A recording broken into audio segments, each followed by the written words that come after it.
Bonjour à tous, c'est Zilford, j'espère que vous allez bien et bienvenue dans cette vidéo qui, je vous le promets, va vous passionner. Comme vous le savez tous, Kingdom est un manga qui se base sur des faits historiques réels. Cependant, l'auteur, pour les besoins de sa narration, va venir ajouter ou modifier certaines choses. Et c'est ça qu'on va voir ensemble dans cette vidéo. Quelles sont les différences qui existent entre le manga et les faits historiques? Pour ce faire, j'ai invité en live un véritable expert dans ce domaine, Romain, qui va nous donner une véritable conférence sur le sujet. J'ai moi-même appris beaucoup de choses et je sais que vous allez adorer. Alors moi c'est Romain D'Huissier, ceux qui avaient écouté le premier live où j'avais été invité me connaissent, hein, donc je suis un grand passionné de la Chine, de son histoire, de sa culture, et j'ai rédigé un certain nombre d'ouvrages sur le sujet, autant des romans que des jeux de rôle, des articles ou des choses comme ça.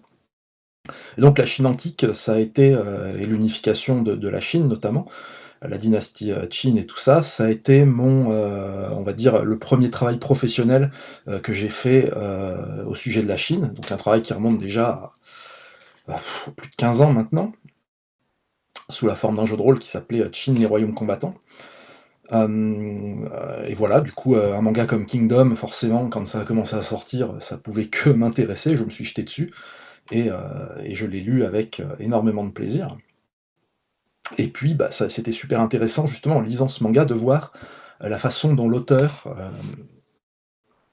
donc Hara Sensei, hein, Hara Yasuhisa, s'est emparé de cette histoire et comment il l'a arrangée à sa manière, en fait. Donc le but un peu de ce live, c'est de montrer le travail énorme qu'il a accompli. C'est-à-dire qu'il ne s'est pas contenté de raconter comment dire,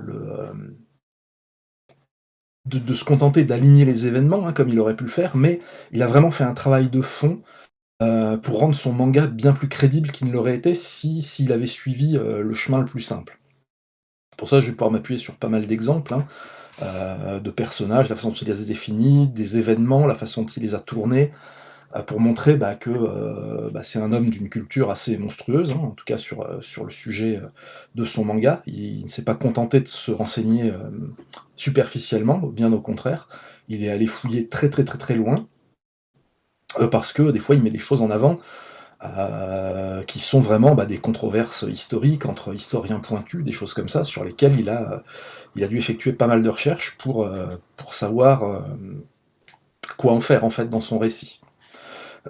Alors en première approche, il faut parler un peu de sa première source, hein, celle qu'il cite très souvent dans le manga, qui est le Shiji, donc qu'on traduit par les mémoires historiques en français, qui est un ouvrage historique très touffu, très important, qui a été produit durant la dynastie Han, donc la dynastie qui suit directement la dynastie Qin, par un homme nommé Sima Qian, donc en chinois. Je ne sais pas si son nom japonais est donné dans le manga, mais je suis pas sûr, je pense qu'il donne toujours son nom chinois.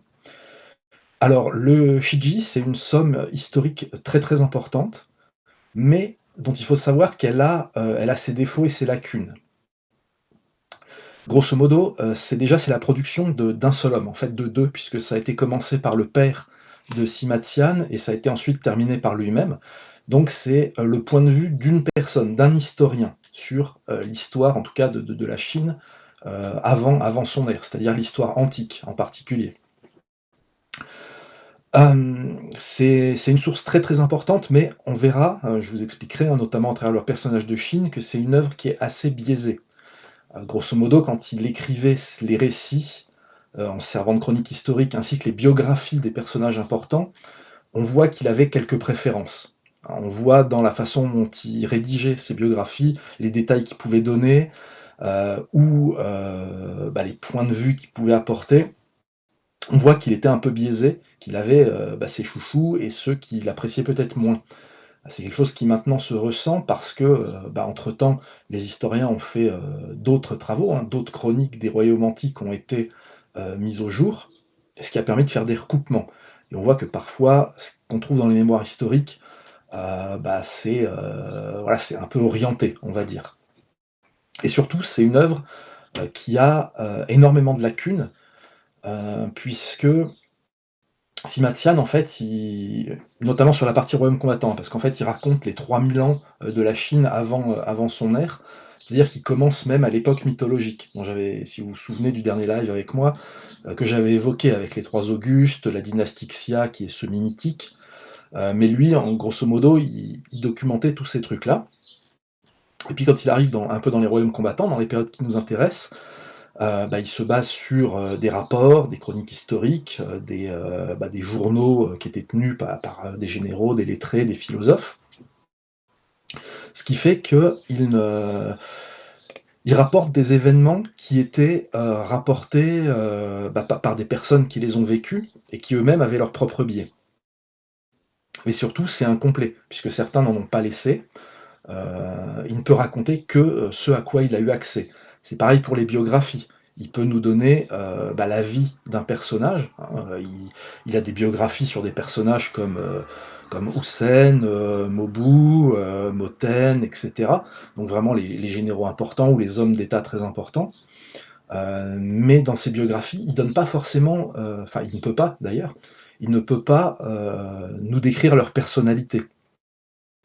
Puisque ils racontent juste ce qu'ils ont fait au cours de leur vie. Genre, voilà, Mobu s'est battu dans telle bataille aux côtés de tel autre général, il a remporté une victoire sur telle armée, ensuite il a reçu les honneurs à la cour du roi, etc. Et en fait, on a très peu d'informations sur leur personnalité. Et tout ça, ça dessine en fait une trame qui est pleine de zones d'ombre et de lacunes. Et ça, c'est important pour quelqu'un comme l'auteur du manga, puisque c'est dans ces zones d'ombre qu'il va pouvoir exercer sa liberté artistique et choisir de développer plus ou moins tel personnage ou de les caractériser de la façon dont lui le souhaite, parce que finalement, quand on lit les mémoires historiques, tous les généraux, par exemple tous les généraux du Qin, ils se ressemblent un petit peu. Hein, ils ont tous, que ce soit Hosen, Kanki, etc., ils ont tous accompli des exploits, ils ont tous fait des batailles, ils en ont gagné, perdu, etc. Mais on sait pas vraiment quelle était leur personnalité. Est-ce qu'ils étaient plutôt vantards, est-ce qu'ils étaient réfléchis, c'est des choses qu'on peut deviner à travers certains des événements. Et c'est là-dessus que l'auteur se base pour essayer de les caractériser. Donc je donnerai quelques exemples. Alors je vois qu'on pose une question dans le chat sur est-ce que les mémoires historiques existent en VF? Malheureusement non. Il y en a un très petit extrait qui est paru chez Piquier Poche avec quelques biographies de personnalités historiques, dont Ryo Fui par exemple. Et aussi d'autres, mais qui ne sont pas de la période des royaumes combattants, hein, des gens de périodes antérieures. Et hélas, on n'en a pas du tout une version bien traduite en France. Alors il y a de très vieilles versions dont la traduction n'avait pas été achevée, qui étaient à l'époque où le monde chinois était assez peu connu. C'est des versions qui ont été traduites dans les années 1930, et donc qui sont pleines d'erreurs et d'approximations et de traductions plutôt hasardeuses. Donc malheureusement, c'est encore une très grande œuvre qui resterait à traduire en France. D'ailleurs, Donc j'en voilà. profite, Romain, excuse-moi de te couper, pour dire que dans ce live, il n'y aura pas de spoil sur le manga. Donc, Oh non, j'ai je bien, m'arrête. j'ai bien briefé Romain sur ça. C'est qu'il ne parle pas de choses qui vont arriver plus tard dans le manga. Là, on va vraiment se concentrer sur des personnages qui sont déjà présents. Pour certains, ils sont déjà même morts. Mais il n'y aura aucun spoil par rapport au manga. Donc, ne vous en faites pas sur ça. Juste petite précision. Je sais qu'il y en a qui sont un petit peu pointueux comme moi sur ça. Ouais, ils ont bien raison. Et oui. Quand on a la chance de ne pas connaître, autant se laisser surprendre. C'est ça. La grande force de Hara, c'est que même quand on s'y connaît un peu comme moi, il y a quand même toujours des surprises sur la façon dont il tourne les événements ou sur les idées qu'il a introduit. Ouais, ça. D'ailleurs, on pourra peut-être en parler en fin de live, parce que par exemple, alors sans spoiler, il y a un certain personnage qui meurt dans Kingdom dans les derniers chapitres, et moi j'avais cru être spoilé sur l'une de ses morts, et je pense qu'il y avait plusieurs versions de sa mort qui ont existé, donc on aura aussi cette occasion de parler un petit peu des différentes versions peut-être qui existent, et dont Hara doit prendre une décision en choisissant parmi l'un de ceux-là. Ouais. Mais oui, on verra ça plus tard. Tu parles, mais Ouais. on verra effectivement. On pourra revenir sur lui en particulier. Donc voilà, j'introduisais ça pour qu'on prenne toutes les précautions oratoires nécessaires sur la source principale qu'a utilisé Hara. Comme on verra, il en a utilisé beaucoup d'autres, dont des chroniques plus récentes, des choses mises au jour plus récemment, des controverses historiques également, de dynasties ultérieures sur cette période, qui lui ont permis justement de déjouer des fois un peu les attendus, même de vieux briscards qui s'y connaissaient. Alors, à tout seigneur, tout honneur, je vais déjà commencer par Shin, notre bon vieux Shin, qui historiquement s'appelle Li Xin. Donc Li étant un nom de famille d'un clan de l'époque, hein, donc le Shin historique, c'est là que Hara exerce sa première liberté artistique. Le Shin historique n'est pas un jeune orphelin esclave, avec un meilleur ami, etc. Mais je vais expliquer pourquoi c'est exactement lui qu'il fallait choisir pour en faire un héros de ce manga, le héros de ce manga même, le protagoniste principal, et pourquoi ça colle très bien un peu au ton finalement assez shonen qu'il était souhaitable de donner pour accrocher le public japonais, hein, friand de ce genre de récit. Alors à la base, Lixin, il est fils de gouverneur. Un gouverneur à l'époque, c'est quelqu'un qui dirige une petite région. En gros, c'est comme un gouverneur de cité, hein, comme on en voit plusieurs dans le manga, ceux qui dirigent les cités et les villages qu'il y a autour. Donc il n'est pas né vraiment dans le dénuement et la pauvreté, mais il n'est pas non plus une personne issue d'un clan connu, comme le clan de Mobu, je mélange les noms chinois et japonais, pardon, Moten, etc., ou Osen et Ohon. Il est plutôt issu voilà, d'une famille de fonctionnaires, hein. Son père était fonctionnaire en fait.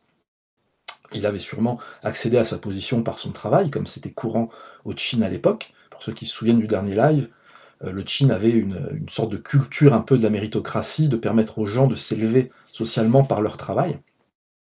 Et donc son père avait sûrement atteint cette position comme ça, mais ça ne veut pas dire qu'il avait beaucoup d'influence ou de connaissances. C'était probablement quelqu'un qui était éloigné de la cour, qui n'était peut-être jamais même allé à la capitale, hein, et qui se contentait d'administrer sa cité tranquillement. Et du coup, quand Shin décide de s'engager dans l'armée, donc quand il est encore assez jeune, il décide de s'engager dans l'armée, mais comme il n'a pas de background militaire, hein, comme il n'est pas issu d'un grand clan comme le clan Mo ou le clan Wu, il rentre en tant que simple fantassin, exactement comme dans le manga en fait. Donc ça, c'est le premier point qui les rapproche, c'est qu'ils commencent de la base. Et ce qui est intéressant, c'est qu'en fait, en tant que fils de gouverneur, il avait sûrement accès à un entraînement martial, que ce soit avec la milice de sa ville ou avec un maître d'épée. Et il avait sûrement un équipement de meilleure qualité que les autres fantassins qui s'engageaient, hein, comme les simples paysans. Et ça, dans le manga, c'est le personnage de Yu qui a à peine tout ça. Puisque, ensemble, ils se livrent plus de 1000 duels, hein, si vous vous souvenez bien des débuts du manga, ce qui explique pourquoi Shin est aussi doué comme guerrier. Et également, son équipement de qualité, c'est aussi l'épée de Yu qu'il récupère sur son cadavre après qu'il ait été assassiné, qui est une épée d'une qualité royale, hein, donc une épée finement forgée dans les meilleurs matériaux.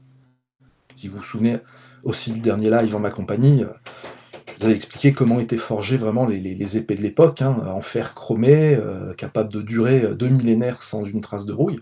Donc c'est ce genre d'équipement qu'il devait posséder. Et on voit que l'auteur, dans son manga, introduit le fait qu'il ait cet entraînement et cette épée d'une autre manière, en fait. Et ça permet d'expliquer pourquoi Shin, en fait, gravit rapidement les échelons. Et ça aussi, ça rejoint la vérité historique, puisque engagé comme simple fantassin, on voit rapidement que Shin monte vite en grade, hein, au point qu'en quelques années, il devient officier, etc., etc. Donc, comme on voit dans le manga, il atteint très vite d'assez hautes fonctions, hein, commandant de très nombreux hommes. Et justement, par rapport à ça, il y a un fait qui est bizarre, c'est que, malgré ça, malgré cette montée en grade qui laisse supposer un homme extrêmement compétent, hein, bon guerrier, bon stratège, et cetera, il est très, très peu connu, niveau historique. Dans le Shiji notamment, il n'a pas de biographie à son nom et on ne peut deviner, sa carrière qu'au travers des mentions qui sont faites de lui dans les biographies d'autres généraux. C'est-à-dire, quand il est sous les ordres du Dukyū, de Hosen, etc. et ben, il est cité dans leur biographie, comme ayant, sous leurs ordres, participé à telle ou telle bataille. Donc, Hara Sensei a dû se livrer à un petit jeu de piste, c'est-à-dire lire toutes les biographies et noter sur une chronologie où est-ce que Shin apparaissait, à quel grade il avait à ce moment-là, à quelle bataille il a participé. Et quand je vous parlais donc des biais de Sima Qian, eh bien, le fait d'avoir comme ça un peu écarté Shin, c'est très étonnant. C'est quelque chose de très étonnant. Ça montre qu'il devait peut-être ne pas l'apprécier, de ne pas apprécier ce jeune général, peut-être parce que Sima Qian était lui-même une personne d'assez noble extraction, et que l'idée que voilà, un homme du peuple ait pu se hisser à de telles hauteurs lui déplaisait en fait. Donc c'est pure conjecture, mais au vu de ce qu'a accompli Qin durant les guerres d'unification de la Chine, c'est assez étonnant qu'il soit si peu documenté, en tout cas dans les mémoires historiques. On voit qu'il est documenté dans d'autres sources dans lesquelles Hara a dû puiser. Et ces autres sources sont très intéressantes parce que, notamment, il y en a une où il est cité comme ayant bénéficiant de la confiance et de l'admiration du roi du Qin. Ça, c'est important. Parce que pour avoir quand même l'admiration du roi, pour quelqu'un comme lui qui est issu, on va dire, du peuple, ça prouve qu'il devait être très dévoué à la cause, qu'il devait vraiment avoir accompli de grands exploits. Pour que ce soit comme ça mentionné dans une archive historique, c'est que vraiment c'était important, quoi. Peut-être que tous les autres généraux n'avaient pas ce degré, en tout cas, de confiance. Alors, pourquoi il y avait ce degré? C'est pas forcément, c'est pas dit clairement. Moi, je peux penser que c'est à l'inverse de Sima Qian. Je pense que le roi du Qin appréciait Qin parce qu'il était issu du peuple et que donc il symbolisait d'une certaine façon l'idéal de ce pays, à savoir l'élévation par ses efforts, par son travail, par les exploits que l'on réalise par soi-même. On trouve d'autres mentions de Qin dans des sources qui sont même étonnantes. Par exemple, il y a un poète qui s'appelle Dumu, qui évoque la bravoure d'un général de la dynastie Jin. Donc c'est une dynastie qui commence en l'an 300, qui s'étend jusqu'en l'an 600, hein, avec divers péripéties. Un général qui s'appelle Shen Han et qui était réputé pour avoir voilà, la faveur de l'empereur à l'époque, et être un grand général. Et ce poète écrit un poème sur ce général et évoque sa bravoure en la comparant à la puissance de l'Ixin, c'est-à-dire la puissance de Qin. Donc c'est pas rien, ça se passe quelque chose comme 600 ans après, 500 ans, 600 ans après l'époque où Qin a vécu. Donc le fait qu'il soit encore dans les mémoires à ce moment-là montre que d'autres récits que les mémoires historiques ont colporté sa légende finalement. De même, une calligraphie, alors carrément qui a été créée par, comment dire, à propos d'un célèbre calligraphe chinois de la dynastie Qing. La dynastie Qing, c'est la dernière dynastie chinoise, celle qui se finit en 1900. Et donc un calligraphe célèbre de l'époque qui s'appelle Ruan Yan, et à un moment, ses traits de pinceau, pour dire à quel point il est doué, ses traits de pinceau sont comparés à la stratégie de l'Ixin sur un champ de bataille. Donc vous imaginez, plus de 2000 ans plus tard, Ixin est encore dans les mémoires. Ce qui est quand même étonnant, étant donné que les mémoires historiques qui ont été rédigées genre un siècle après son époque ne le mentionnent qu'à la marge. Alors qu'on trouve d'autres sources parallèles qui vont jusqu'à 2000 ans après et qui parlent de lui comme d'un général brave, puissant, avec un stratège, etc. Donc c'est quand même étonnant. Et ça explique pourquoi Hara Sensei s'est senti autorisé à utiliser ce personnage et à en faire son héros. Puisqu'à la fois, il a une légende, il a une grande réputation, on la trouve ici et là, et en même temps, dans la principale source historique de l'époque, il est très peu mentionné. Donc ça lui donne une énorme liberté d'invention à son propos, puisque il a juste finalement à suivre les batailles et les exploits que Shin a réellement accomplis dans sa vie, et toutes les zones où on parle pas de lui, bah, il est libre de le faire intervenir où il veut, en fait. De la même façon, le fait qu'il soit cité comme ayant la confiance et l'admiration du roi du Qin, bah, ça permettait de le lier facilement à Heisei dès le début du manga, en nous expliquant, bah, pourquoi il a cette confiance et cette admiration. Parce qu'il a accompli, voilà, cet exploit du début du manga, qui est totalement inventé, mais qui en tout cas, se coule parfaitement dans ce qu'on sait de Shin.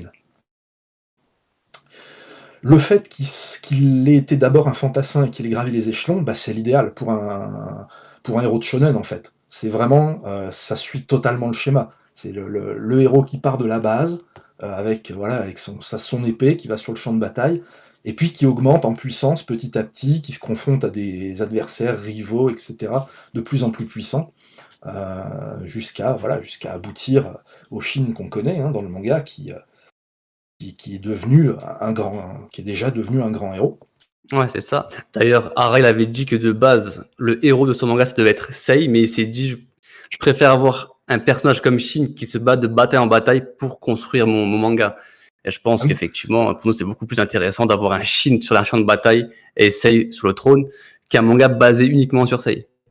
c'est ça. Et du coup, ben, ça marche à fond, en fait, ça marche à fond, parce qu'il aurait, enfin, s'il souhaitait un héros jeune, guerrier et tout, il aurait pu jeter son dévolu sur ou On ou Moten, puisqu'ils sont eux aussi sont de la même génération que Shin.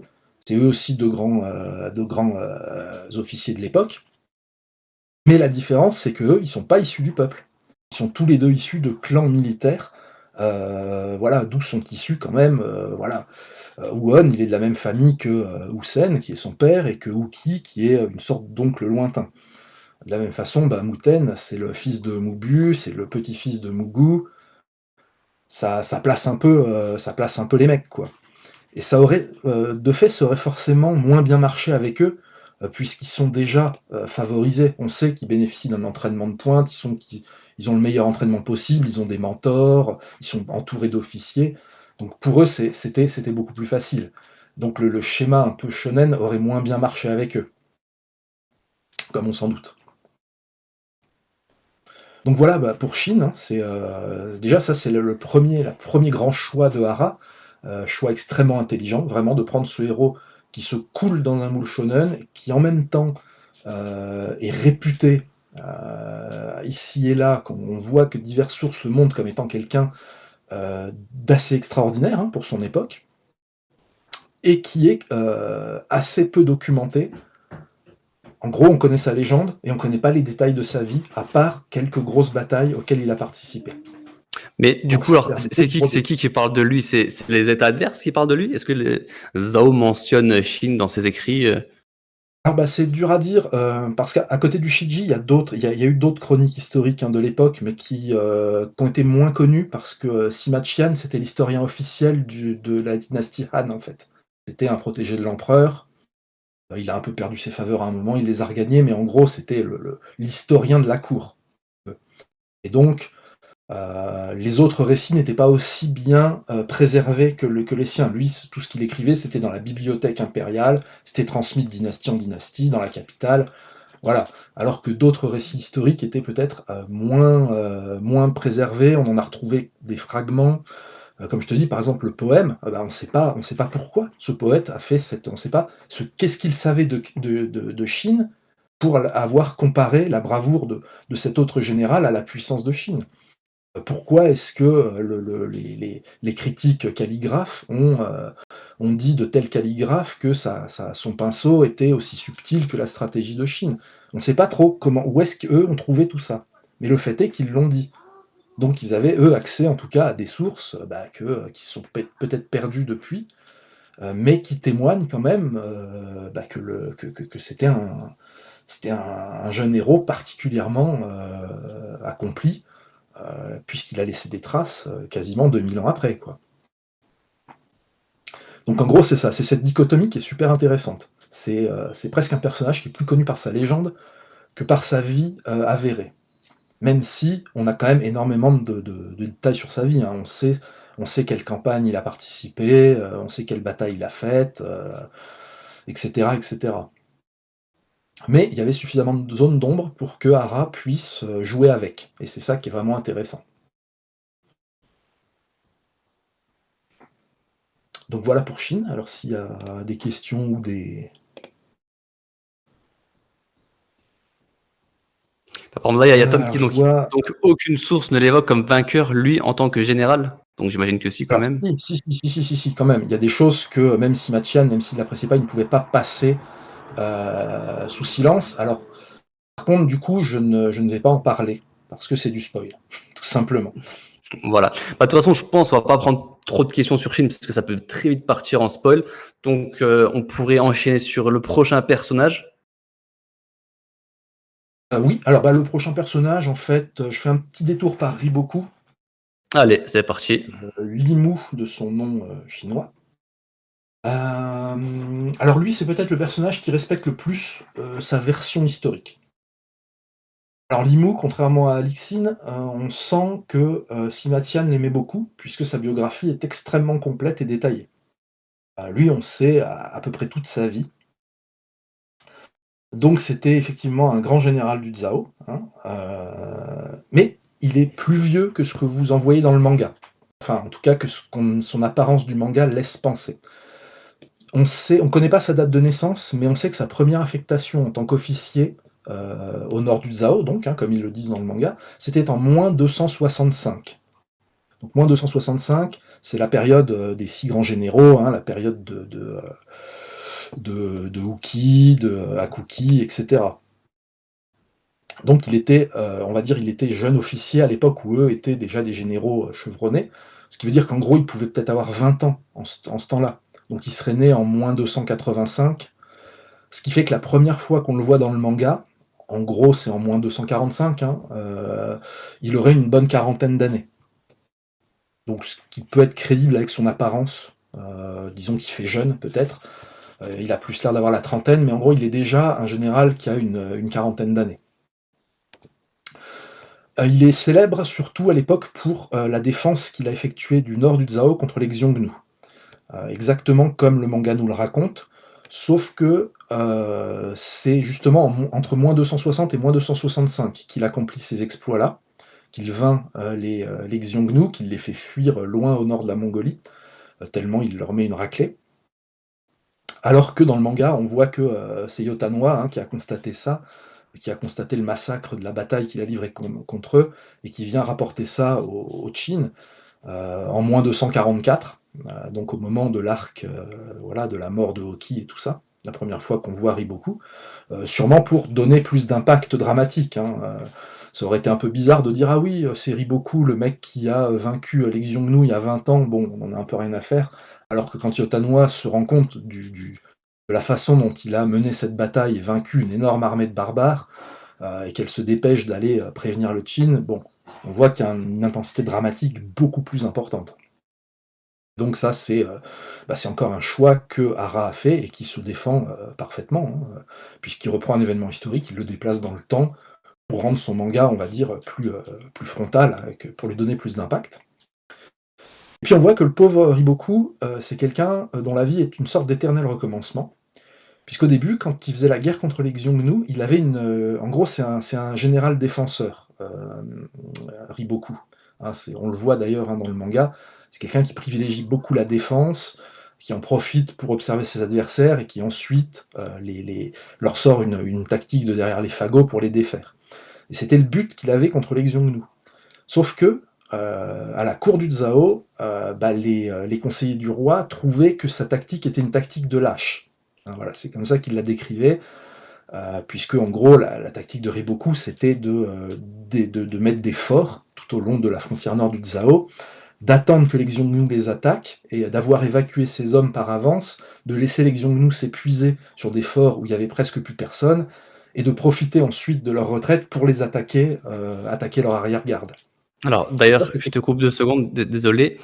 Ça, d'ailleurs, on en parle dans un one-shot qui est sur Riboku. Celui-là, il contient pas trop de spoil, donc je vous recommande dans le chat, si vous ne l'avez pas encore lu, de lire ce one-shot sur Riboku qui explique un petit peu ce que vient de dire Romain sur cette tactique. Ça raconte son passé, ouais, donc ça prend place normalement à cette époque. Mais déjà à l'époque, voilà, la cour dit bah non, c'est un lâche, celui-là, il n'est pas efficace. Et donc ils le démettent de ses fonctions et le remplacent par un général bien plus agressif. Donc un gars qui décide de rassembler son armée, il balance tout en plein cœur du territoire Xiongnu, et devinez ce qui lui arrive, et ben il se fait encercler et massacrer. Donc à ce moment-là, la cour du Zhao se dit: «Merde, on vient de perdre un général, plein d'hommes. Bon, bah, on va redonner à l'autre lâche de continuer à nous défendre contre le Nord. Au pire, s'il se fait tuer, ce sera pas une grande perte». C'est là que Riboku dévoile en fait la stratégie qu'il avait depuis le début, qui était de faire croire sur le long terme au Xiongnu qu'il était justement un lâche. Donc, à un moment, son armée, il lui fait faire une retraite devant une attaque de Xiongnu, donc ils sont poursuivis, sauf qu'il avait placé en embuscade le plus gros de son armée, et dès que les Xiongnu ont dépassé la position de cette armée de réserve, bah, il les encercle et il les massacre. Donc c'est ce que le manga nous raconte, en gros, c'est la façon dont il a mis en œuvre cette stratégie. C'est un mec qui planifie sur le long terme, et c'est pour ça que souvent, bah, des courtisans ou d'autres qui sont moins réfléchis que lui ont l'impression que c'est quelqu'un qui se retient trop, qui est trop ou qui est pas assez sûr de lui ou autre. Alors que ça c'est attesté historiquement, désolé pour ses détracteurs, hein, mais c'était vraiment un génie stratégique hein, à son époque. Il fait partie des 4 grands généraux de la Chine antique. Et puis, bah, comme vous avez vu aussi ce qui est arrivé dans les mangas, dans l'arc du Zhao, à nouveau le roi l'avait démis de ses fonctions, remplacé par d'autres, il avait fallu qu'il soit rappelé. Donc en fait, à chaque fois, le pauvre Iboku, il est toujours remis en doute par des gens qui sont beaucoup moins valeureux que lui en fait. Hein. Comme on a vu, les rois du Zhao, dans le manga, sont dépeints comme étant décadents. Hein. Ce sont des personnages plutôt veules, plutôt voilà, c'est pas des rois dignes de ce nom, ce qui est avéré historiquement. Ils n'étaient pas extrêmement, c'était pas de très bons gouvernants. S'ils avaient été plus solides, l'histoire de la Chine aurait peut-être été changée. Mais le fait est que c'était plutôt c'était des gens qui n'étaient pas d'une grande sagacité. C'est pour ça qu'ils avaient du mal à faire confiance à un homme comme Riboku. Du coup, hein, comme on a vu, le pauvre, ça fait au moins 2 fois qu'il a été démis de ses fonctions avant d'être rappelé en désespoir de cause. Comme si les rois du Zhao étaient incapables d'apprendre de leurs erreurs. Donc voilà pour Riboku, hein, c'est un général donc valeureux, extrêmement important. C'est pour ça que c'est un antagoniste, en tout cas, qui est très largement mis en valeur dans le manga, parce que ça a vraiment été quelqu'un d'extrêmement important à l'époque. Hein. C'était un homme. C'est lui effectivement qui a mis en place la stratégie de la coalition, même si c'est pas lui qui l'a commandé dans les faits, c'était quand même lui qui en était l'architecte, on va dire, en sous-main.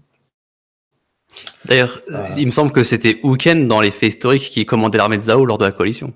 C'est ça, et c'est même Huken qui était normalement qui était le général en chef de la coalition, en fait, elle-même.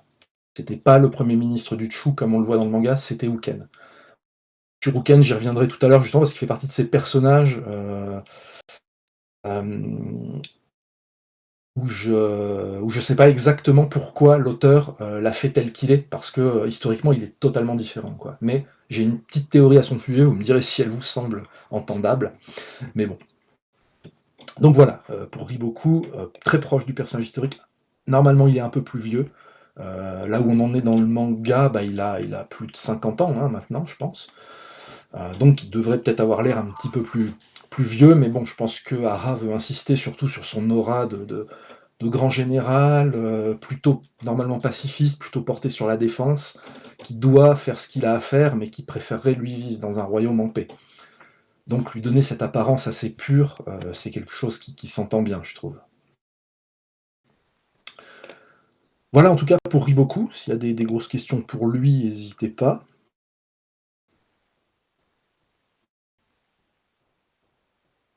Non, tu vois pas trop de questions à me relayer? Il y a une question, mais sa réponse demanderait un spoil historique, donc je vais faire comme si je ne l'avais pas vu. À part ça, il n'y a pas de vraie question. Donc, on peut enchaîner. Très bien. Alors, enchaîner sur justement une preuve que l'auteur du manga ne s'est pas contenté du Shiji ou d'autres sources de l'époque, qu'il est allé fouiller plus loin Il a étudié des controverses historiques sur certains événements de l'époque et dans lesquels il a choisi, en fait. Puisque l'histoire, hein, c'est pas une science dure et il y a des interprétations, il y a des choses, en tout cas, certains historiens vont coller à une version, d'autres à une autre version. Lui a fait son choix et j'arrive donc au personnage de Seikyo. Donc personnage que tout le monde adore, hein, le jeune frère de Deisei, donc le roi, le wannabe roi du Qin, mais qui n'était qu'un simple prince en fait. Et dans le manga s'ouvre sur son coup d'État contre Heisei. Et comme j'ai dit tout à l'heure, c'est un événement qui historiquement n'a pas eu lieu. Hein. Il n'y a pas eu de coup d'État à cette date dans le palais. Donc Heisei n'a jamais dû s'enfuir de Kanyu, il n'a jamais rencontré Shin comme ça, mais comme j'ai dit tout à l'heure, euh, cet arc a non seulement permis d'expliquer pourquoi des chroniques historiques parlent de Shin comme ayant la confiance du roi, ça nous permet aussi de faire une sorte d'annonce de ce que sera l'arc de Tonryu, plus tard dans le manga. L'arc de Tonryu, les événements de Tonryu, historiquement, en tout cas les premiers travaux historiques, dont les chroniques, les mémoires historiques de Sima Qian, nous disent que le prince, donc le prince Cheng Jiao, de son nom chinois, s'est révolté contre son frère aîné, le roi du Qin. Il a préempté donc la ville de Tonryu ainsi que la région adjacente, et il a vendu ça au Zhao en échange d'un fief et d'une position, on va dire, honorifique au Zhao. Et puis, malheureusement, heureusement plutôt, tout ça s'est un peu mal goupillé. L'armée du Qin a pu réagir assez vite, s'est emparée de Tonryo, et cette révolte a été écrasée dans l'œuf. Donc ce que l'histoire a retenu, c'est que Shen Jiao était un traître, qu'il a trahi son frère. Mais ensuite, d'autres historiens se sont penchés sur la question et se sont dit, c'est quand même pas très crédible cette histoire. Pourquoi? Alors Seikyo, analysons-le. Le gars, il est prince du Qin. C'est le frère, il a 1 an de moins qu'Heisei, donc c'est le frère cadet, c'est un prince, c'est même le seul autre garçon, le seul autre fils de leur père commun. Donc forcément, c'est quelqu'un d'extrêmement riche, d'extrêmement influent, qui mène la belle vie, hein, qui a un palais, une cour, sans doute un harem. Enfin, il faut imaginer que le gars est le deuxième personnage, un des personnages les plus importants du Qin, qui est un des États les plus puissants de l'époque. Donc c'est quelqu'un qui a un pouvoir considérable entre les mains. La révolte de Tonryo, à cet égard, elle n'est pas logique. Parce que pourquoi un prince du Qin irait quémander un territoire au sein du Zhao, une petite position honorifique au sein du Zhao, alors qu'il est déjà quelqu'un d'extrêmement important dans son propre pays? On rappelle que si Heisei est tué par un assassin ou meurt de maladie, c'est lui qui devient le roi. De la même façon, si les enfants d'Heisei, s'il n'a pas de garçon ou si ses fils meurent en bas âge, etc., ça peut être un des enfants de Seikyo qui devient le prochain roi. Donc, le gars a pas grand-chose à gagner à trahir au profit du Zhao. D'autant que si certains contre-argumentaient en disant oui, mais peut-être comptait-il que le Zhao vainque le Qin et qu'il puisse récupérer le trône à son profit. Sauf que ça tient pas. Si le Zhao conquiert le Qin, c'est le roi du Zhao qui devient le roi d'un Zhao plus grand qui absorbe le territoire du Qin. À ce moment-là, Seikyo, il y gagne rien, lui. Donc ça semble pas du tout logique à des historiens. Et l'élément qui corrobore leur thèse, c'est que tous les membres séditieux de ce complot, dont notamment celui qu'on voit dans le manga, hein, le gouverneur de la ville, là, Okaku, je crois qu'il s'appelle, ils sont tous démembrés, ce qui est le châtiment pour trahison. Même leurs cadavres, hein, même ceux qui sont morts, ils sont tous démembrés, parce que dans la croyance chinoise, normalement, ton corps doit être intact pour que tu puisses aller dans l'après-vie, te présenter à tes ancêtres. Donc démembrer quelqu'un, c'est un des pires châtiments qu'on puisse faire, même s'il est déjà mort, même si c'est sur son cadavre. Or, Seikyo n'a pas été démembré. On pourrait se dire que c'est parce qu'il était prince, membre de la famille royale, on n'allait pas lui faire ça. C'était méconnaître le roi du Qin, qui était quand même historiquement un individu assez impitoyable, hein. Il n'était pas aussi doux et conciliant que le Heisei qu'on a dans le manga, c'était quelqu'un de beaucoup plus dur. Ce qui se comprend, hein, avec l'enfance qu'il a eue, avec le fait qu'il était entouré de complots, que même sa mère était prête à le détrôner et à se débarrasser de lui. Enfin, on imagine assez facilement que la vie qu'il a menée l'a conduit à être dur. Et Saikyo, finalement, c'était son frère cadet, mais il n'a pas grandi avec lui. Leur lien fraternel était purement du fait qu'ils avaient le même père, ils n'étaient pas particulièrement proches. Donc, il est peu probable que Heisei ait épargné ce châtiment à Saikyo par simple amour fraternel. Il y avait forcément autre chose derrière. Du coup, ça, c'est une controverse qui n'est pas tranchée, parce qu'il y a des arguments d'un côté comme de l'autre. Et on voit finalement que Hara, lui, a fait son choix. Il a donc choisi d'expliquer que c'était un complot de Ryofui et du Zhao pour affaiblir le Qin et la position d'Heisei, et que Saikyo, en fait, était fidèle à son frère, et en tout cas au Qin, et qu'il a été la victime, hélas, de ce complot. Donc là, c'est un choix qu'a fait Hara. Il aurait pu faire le choix inverse. Aucun des deux n'est le bon ou le mauvais. C'est vraiment selon la version qui emporte votre cœur, hein, celle pour laquelle vos arguments sont les arguments vous semblent les plus pertinents.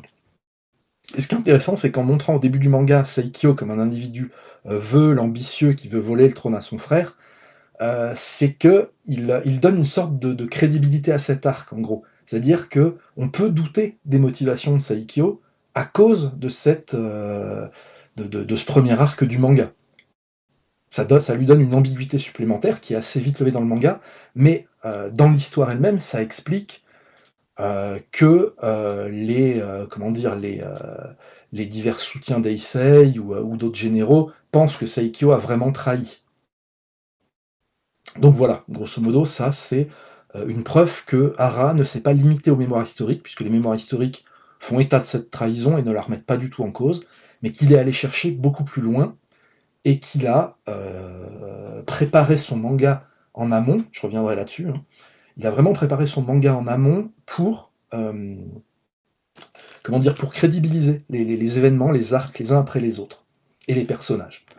Grâce à son premier arc, il introduisait Saikyo, ce qui fait que Saikyo, dans cet arc-là, acquiert une épaisseur plus importante et devient une personne tragique.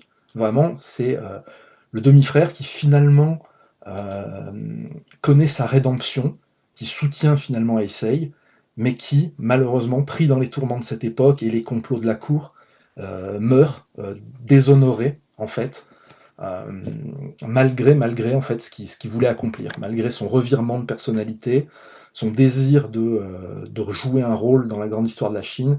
Il est déshonoré, il est avili.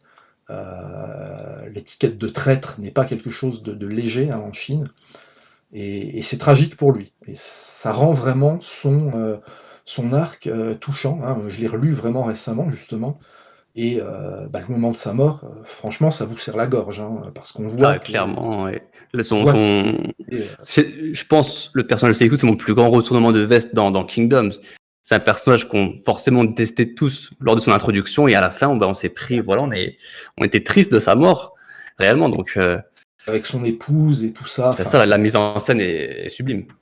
voir qu'il a été trahi comme ça, et tout ça par cet enfoiré de Ryofui, hein, du coup, qui est vraiment l'enfoiré numéro 1, on va dire. Donc D'ailleurs, voilà. j'ai une petite question. Il me semble que c'est pendant ces événements-là qu'un certain général Eki a été envoyé par le roi pour mater la rébellion. Et apparemment, il y aurait un doute sur sa mort lors de ces événements. Qu'est-ce que tu en sais plus là-dessus? Je vais en reparler de ça, ouais. Mais effectivement, il y a quelque chose de bizarre sur ce passage des chroniques, des mémoires historiques. Tout ça m'amène en fait, alors manquer des questions sur cet arc. Moi, vraiment, m'avait bien serré la gorge, hein, quand je l'ai relu. Le pauvre, c'était assez tragique, quoi. Ah, clairement. Et puis sa femme qui reprend sa faction après, c'est toujours aussi bon dans la narration. On n'a pas d'autres questions. On va parler pendant combien de temps, me demande Manu. Manu, je pense, on est parti pour 1h30. Donc là, il est quelle heure? Ouais, Là, on il a est fait 46. la moitié, on va dire. Ça Ouais, on dépend est à la si moitié. ou pas. Ouais. Toi, tu nous diras, c'est à toi aussi, Romain, de t'adapter par rapport à ton temps libre, à ce que tu as à dire. Non, moi, t'en fais Nous, pas, nous, hein. nous, nous, Moi, je on parle de te la suit, Chine, on te il faut suit. Nous, m'arrêter, hein, les, sinon j'arrête pas, en fait. je pense que le chat est très satisfait de t'entendre. Franchement, c'est un plaisir de t'entendre parler de la Chine. Tu es très éloquent, c'est un plaisir. Donc, tant que tu es là, nous, on est là, on t'écoute. On Pas de t'interrompt souci. pas.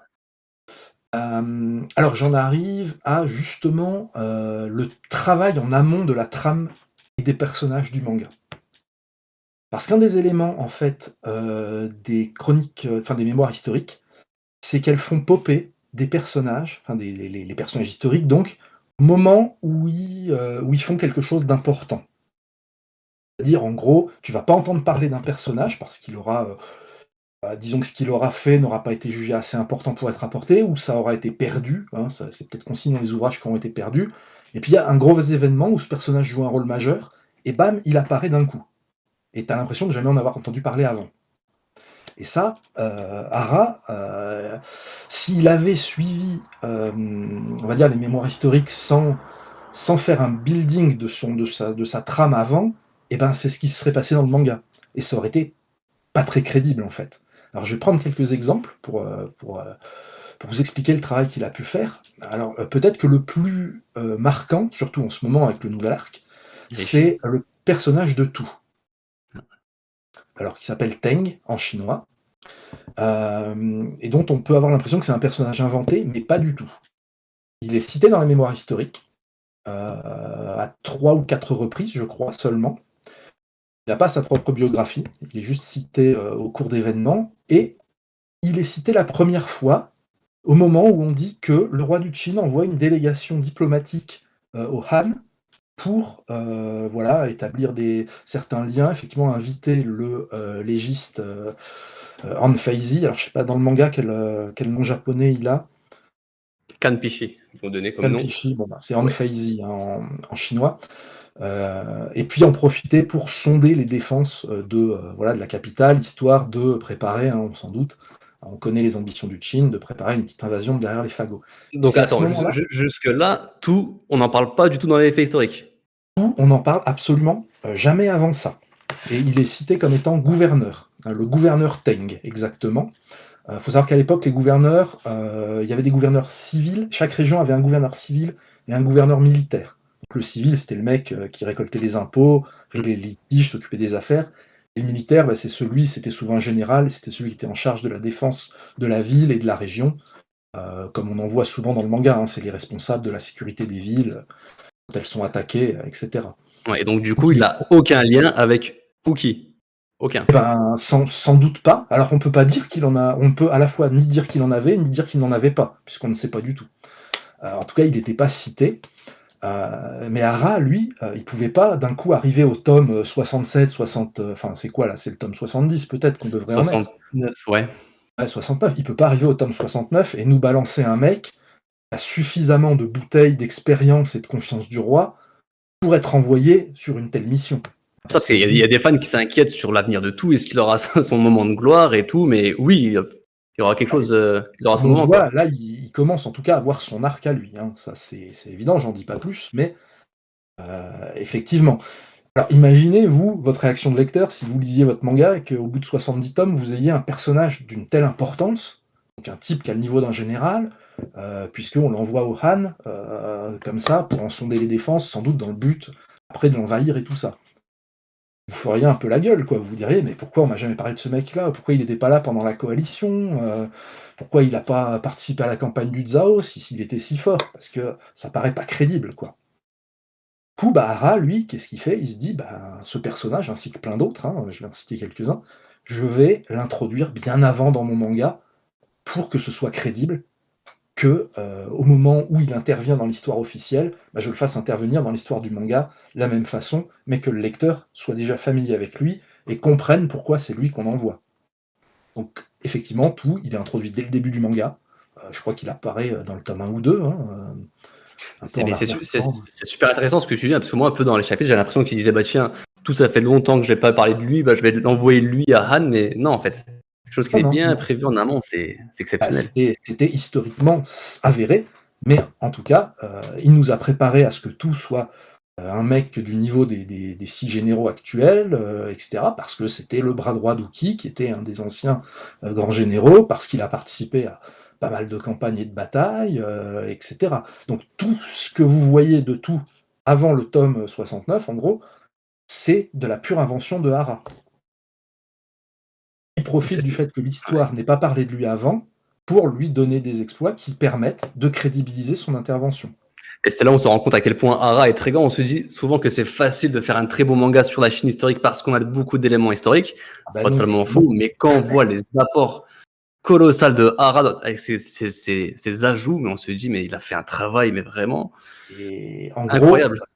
en gros, un mangaka plus feignant aurait fait quelque chose de beaucoup moins solide. Je vous dis, il vous aurait fait popper des persos ici et là, quoi. Ça aurait été dommage. Un autre exemple du même genre, c'est Maître Shogun, donc Shogun Kun. Pareil, lui, il est cité une fois dans les chroniques historiques, au moment où il est envoyé avec Shuei mater la révolte du faux eunuque Ruai, hein, avec la reine mère, etc. Donc l'arc de Ruai, c'est la seule fois où il est mentionné. Ça aussi, c'est super Et étonnant, oui, alors que c'est le premier personnage qu'on il est voit. mentionné comme étant, enfin, il est mentionné que le roi du Qin envoie les deux chanceliers mater la révolte de Laoai. Donc, on sait qu'il est chancelier, on sait qu'il porte un titre honorifique parce que Shohei Shogun, ce n'est pas son nom, c'est son, en gros, c'est son nom noble en fait. Et le kun à la fin de Shogun Kun, qu'on retrouve dans plein d'autres noms, hein, comme Shohei Kun, Shanshin Kun, etc., c'est un suffixe honorifique qu'on va choisir dans la prochaine impression de traduire par maître, qui en gros, la meilleure traduction ce serait le lord anglais, c'est-à-dire une sorte de seigneur, mais le problème c'est que le suffixe sama en japonais aurait le même sens, donc ça risquait d'embrouiller, donc on a choisi de l'appeler maître, donc c'est maître shogun. Donc s'il porte ce titre, s'il est chancelier, pourquoi diable on n'entend pas parler de lui avant, en fait? C'est quand même assez incroyable, c'est un des deux plus importants personnages du gouvernement du roi. On l'envoie mater une révolte, ce qui prouve que c'est sans doute quelqu'un qui a des connaissances militaires, mais on ne nous l'a pas évoqué avant. Et là encore, Hara se dit, je vais l'introduire avant, dès le début du manga, là aussi, hein, on le voit tome 1 et 2, et puis je vais en faire un soutien important du roi, parce que l'autre chancelier cité, donc Shuei, lui était un soutien à la base de Ryofui, même s'il avait retourné, enfin, on l'a vu dans le manga, il a un peu retourné sa veste, ce qui lui a permis de préserver sa position. Mais du coup, ayant lui du côté de Ryofui, il fallait que Heisei ait lui aussi un chancelier de son côté, et c'est pour ça qu'il a choisi de faire en sorte que Shogun soit vraiment un soutien d'Heisei dès le début. Donc il en a fait un ancien militaire, voilà, compagnon de Uki pendant les campagnes, ce qui ça aussi est totalement une invention, mais ce qui permet de crédibiliser son côté militaire, et puis son côté politique du fait qu'il est chancelier. Donc pareil, Shogun Kun, personnage à peine cité dans les chroniques historiques, et pourtant dans le manga, c'est un des personnages qu'on connaît depuis le début, qu'on aime, parce qu'il fait preuve de loyauté, parce que c'est en quelque sorte un des premiers mentors de Chine, etc. Donc ça, c'est super intéressant. En tout cas, moi, je trouve. J'ai une question du chat. Tu feras une réponse très simple, Romain, pour qu'il n'y ait pas de spoil historique. Il y en a un qui demande: tout n'a donc pas d'origine européenne. C'est vrai que c'est quelque chose de troublant d'avoir. T'as dit si? Tout, Excuse-moi, j'entends pas ta réponse. c'est tout qui vous demandez s'il a des origines européennes. C'est ça. Parce qu'en fait, tu vois bien qu'il n'a pas une tête. Enfin, en tout Oui, cas, il est présenté comme alors un ça, Européen par rapport aux autres personnages un peu plus typés. non, il y a aucun contact entre la Chine et l'Europe à l'époque, hein, franchement. Donc, La dans les faits barrière. historiques, le général là, c'est un général chinois. Ah oui, il est totalement chinois, hein, il est gouverneur d'une île Donc, chinoise. Oui, c'est un kiff de Hara sur son chara design d'avoir choisi un tout comme ça. oui, vous avez bien vu que sur les character design, il se fait quand même bien plaisir, hein. On peut pas dire que. Ouais. Je me C'est vrai rappelle que que oui, les c'est vraiment. Chinois, la taille moyenne d'un Chinois à l'époque, ça devait être 1,60 m, hein. Alors, je sais pas si vous avez vu Uki, le duc Yu, etc. Ils sont loin d'avoir l'air de faire 1,60 m. Ouais, c'est vrai, c'est vrai. Ok. Non, il se fait plaisir sur les designs, il a bien raison, hein. Non, tout n'a absolument aucune origine européenne. Parce qu'on s'est dit, Il y a plein de théories. Est-ce que ce sera une sorte de Marco Polo qui Non, non, non, te les disent qu'il s'est 1ers inspiré de contacts ça? avérés, c'est entre l'Empire romain et la dynastie Han. Donc c'est, quelques OK. une paire de siècles plus tard, on va dire. OK, OK, donc voilà, c'est juste un C'est kiff de Hara, son sporadique. chara-design. Il y a pas besoin de théoriser plus là-dessus. Super. Non, non, non, c'est juste, je pense qu'il voulait lui donner un peu un air dandy, hein, puisque Wookie était aussi assez, fantasque, donc fallait bien qu'il lui crée, ce genre de look, quoi. C'est assez amusant. Et puis sur Eki, alors, ça c'est assez amusant, mais Hara lui-même raconte, hein, dans la postface du tome 35 comment il en est venu à le créer. C'est qu'effectivement dans la version japonaise du Shiji, des mémoires historiques, il y a en gros, il y a la traduction dit que le général Eki a péri, donc dans la ville de Tonryu, normalement, pendant l'arc de la révolte, de Seikyo. Mais, en chinois, la vraie version, c'est plutôt: «Le général a péri sur les remparts», parce que Eki veut dire, mur, en fait, tout simplement. Et probablement qu'en fait le général dont parle cette phrase, c'est, Ryū, donc celui qui s'est retourné contre Seikyo et qui dirigeait les insurgés, qui lui meurt effectivement, sur les remparts de la ville, voilà, quand Eiki attaque. Et donc oui, Hara pendant, un long moment a cru qu'il allait tuer Eki à ce moment-là, et puis il a fini par prendre connaissance des autres traductions et il s'est dit que, ce serait con de le faire mourir finalement, et il a préféré donc, le préserver. Mais encore une fois, c'est un personnage qui n'est cité qu'à ce moment-là. Heu, enfin, qui n'est pas cité en fait, puisque en fait, c'est les remparts qui sont cités, et qu'il l'a quand même créé, bien en avance pour qu'on s'attache à lui en prévision de sa mort, au tome 35. Donc, ça aussi, c'est du foreshading de haut niveau, quoi. Ça prouve que Hara, il avait lu toutes ses sources historiques avant de scénariser son manga, et il avait pris tous les personnages et il avait décidé, bah, voilà, tout, je vais en faire le bras droit d'Oki, le général Eki, bah, je vais le faire commencer là au tout début sous les ordres de Shogun, et puis je le ferai mourir dans le tome 35, ce qui ne s'est pas passé, mais en tout cas c'est ce qui était prévu. Il y en a d'autres comme ça, Kyukai par exemple, c'est pareil, c'est un personnage qui est cité une fois dans les chroniques historiques. Alors j'ai plus son nom chinois en tête, mais c'est censé être un officier de l'armée de Chine, voilà, qui participe à une campagne avec lui. Il est cité à ce moment-là. Je dis il parce que historiquement c'était bien sûr pas une femme, hein. C'était sans doute pas non plus un assassin issu d'un clan matriarcal, etc. Ça c'est une invention que se permet Hara parce que justement on ne sait rien d'autre sur ce personnage. Il est cité une fois, et il est cité une fois en tant qu'officier de Chine. Donc c'était, comment dire, c'était pertinent de l'introduire bien en amont en tant que compagnie d'armes de Chine pour montrer que, bah, elle est là depuis le début et qu'elle apparaît pas de nulle part quand arrive ce moment, dans le manga en fait. On comprend pourquoi elle est considérée comme un officier important, aux côtés de Chine, parce que voilà, elle est là depuis le début, c'est une bonne guerrière, etc. Et une fois de plus, si il n'avait pas fait ce travail, en amont, et ben vous auriez eu, le moment où Kyokai devient importante dans le manga, bah, elle serait d'un coup sortie de l'armée de Chine en réalisant un exploit sans qu'on l'ait vu venir, quoi. Elle aurait peut-être fait partie des premiers soldats de Chine, on aurait vu de temps en temps en arrière-plan, mais d'un coup elle serait devenue super balèze, tu sais pas trop pourquoi. Ce qui aurait quand même été assez, décevant, ce qui aurait laissé le lecteur dubitatif, on va dire. D'ailleurs, il y a une question dans le chat. Il y avait des femmes à des hauts rangs militaires à cette époque? Alors non, il y avait même pas de femmes dans l'armée. Et c'est totalement impossible. La Chine, c'est un régime extrêmement patriarcal. À l'époque, ça l'était encore plus. L'histoire de Mulan, c'est justement pour ça qu'elle a autant de succès, enfin, qu'elle est aussi connue en Chine, c'est parce que c'est une pure légende. C'est une sorte d'expression d'un fantasme, à savoir cette jeune femme qui s'élève, qui prend la place de son père et qui devient une générale réputée. Ça n'est jamais arrivé. Alors Karine n'a jamais existé non plus. C'est un personnage totalement fictif. Elle est même pas basée sur un personnage existant. Carioten n'existe pas non plus. Une stratège, c'est Ah, une c'est super hérésie, hein. intéressant ce que tu dis. Karine n'existe pas dans les faits historiques?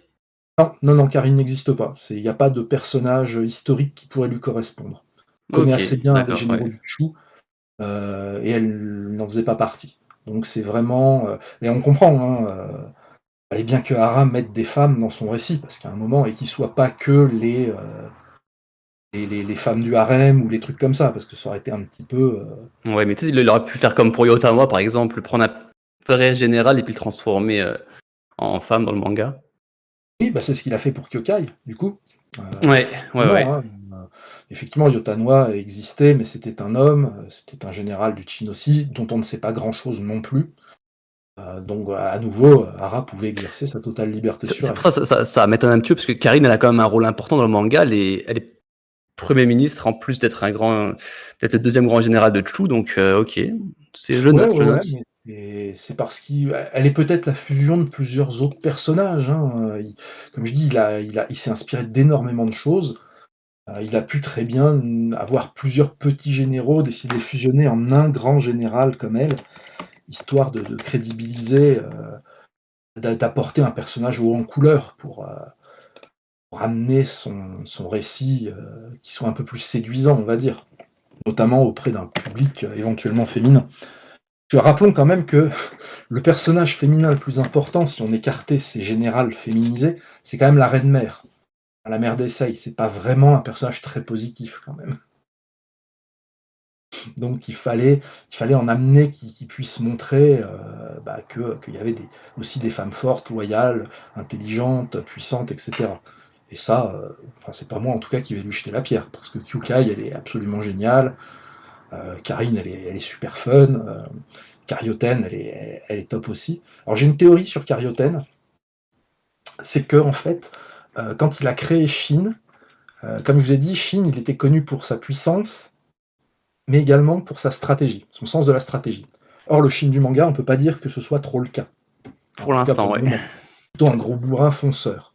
Je pense que Hara s'est dit que s'il en faisait à la fois un homme du peuple qui soit puissant physiquement, bon guerrier, qui ait la confiance du roi et qui en plus soit un bon stratège, ça aurait peut-être été trop pour le lecteur. Même si historiquement c'était sans doute vrai, on sait que des fois, ce qu'on voit dans la fiction, on peut ne pas y croire alors que dans la réalité, ça peut exister. Et le lecteur aurait pu se dire, il est un petit peu trop gros bill quoi, comme personnage. Euh, et je pense que Karyoten est né de cette nécessité de séparer le sens stratégique de Shin de son côté guerrier, en fait. Je pense que Ouais. le historique est une fusion de Shin et Karyoten, tout simplement. Après, je trouve qu'il contourne bien ce problème en ayant inséré dans le manga la notion de général de type instinctif. Tout Comme à on le fait. voyait par exemple du Keikyu, Ça, c'est-à-dire qu'ils arrivent à avoir quand même avoir un sens stratégique, sans paraître pour instinctif, autant tout à fait. des génies stratégiques purs. Donc Mhm. Oui, oui, ça et aussi, c'est un justement, c'est super parce qu'à rapport. mon avis, il avait fait ce choix qui s'est dit, bah, Shin, je vais plutôt en faire, comme typique héros shonen Neketsu, je vais plutôt en faire un peu un teubé, mais sympathique et bourrin. Donc je vais le faire en instinctif, mais j'ai quand même besoin que son unité soit stratégiquement balèze, donc je vais faire Karyoten, quoi. On voit que dans le manga, elle décide très vite de devenir stratège. Dès les premiers arcs, elle voit elle veut être utile, et donc elle fait l'école de stratégie. Donc ça, c'est une théorie que j'ai. Enfin, rien ne me permet de dire que c'est comme ça qu'il a décidé, mais en tout cas, moi, ça me semble crédible, au vu de ce qu'on sait. Alors, je vous parlais de personnages qu'il a dû définir. Si vous vous souvenez, au début, je parlais du fait que les généraux, tels qu'ils sont décrits dans les mémoires historiques, ils n'ont pas de personnalité particulière. Ils sont décrits à travers leurs actions, qui peut en révéler un peu sur leur caractère, mais au final, c'est comme des pions sur un champ de bataille, quoi. Ils sont déplacés d'un champ de bataille à un autre, ils se battent, ils gagnent, ils perdent, ils défendent une position. On en sait très peu sur eux. Euh, Et donc, le pauvre Hara, il se retrouve quand même avec pas mal de généraux à caractériser, dont notamment, rien que tous ceux du Qin, il en a quelques-uns, dont il doit faire des personnalités distinctes afin que le lecteur n'ait pas l'impression d'avoir des copies carbone, quoi, qu'ils ne soient pas tous pareils. D'où le choix de Yotanoi pour en faire une reine des montagnes et des choses comme ça. Là, il s'est basé sur rien pour faire ça. Il a choisi lui-même. Et là, moi, je vais émettre quelques théories sur comment il a pu définir certains des personnages qu'on voit dans le manga, sur pourquoi il les a créés ainsi, pourquoi il leur a donné ce caractère. Alors, je vais commencer par ton chouchou, tant qu'à faire. Vas-y. Dans le chat, Donc, ça a déjà demandé de parler de lui. Kanki, pourquoi pourquoi en faire finalement un général cruel, d'une certaine façon? Pourquoi en faire un ancien chef de bandit, quelqu'un de brutal, d'assez sanguinaire? Parce que, jusqu'ici, Kanki, dans les chroniques historiques, son vrai nom chinois, c'est Wan He. Il est décrit comme un général du Qin, comme je dis, voilà, sans particularité spéciale. C'est un mec qui fait ses batailles, il sert aux côtés de Hussein, enfin il fait exactement ce qu'on voit dans le manga, grosso modo. Mais il y a un événement qui permet peut-être, à rebours, de construire ce personnage tel que Hara le construit. C'est ce qu'il fait lors de la campagne du Zhao, hein, au terme de laquelle il connaît son destin. Si vous vous rappelez bien, il prend une ville, il fait prisonnier 100 000 soldats du Zhao, et qu'est-ce qu'il leur fait? Il les massacre. Décapitation.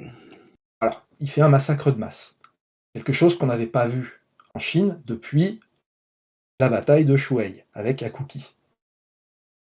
Donc, à partir de là, on voit que Kanki, s'il n'hésite pas à commettre un tel acte, c'est qu'il doit quand même avoir un fond assez, assez extrémiste, on va dire.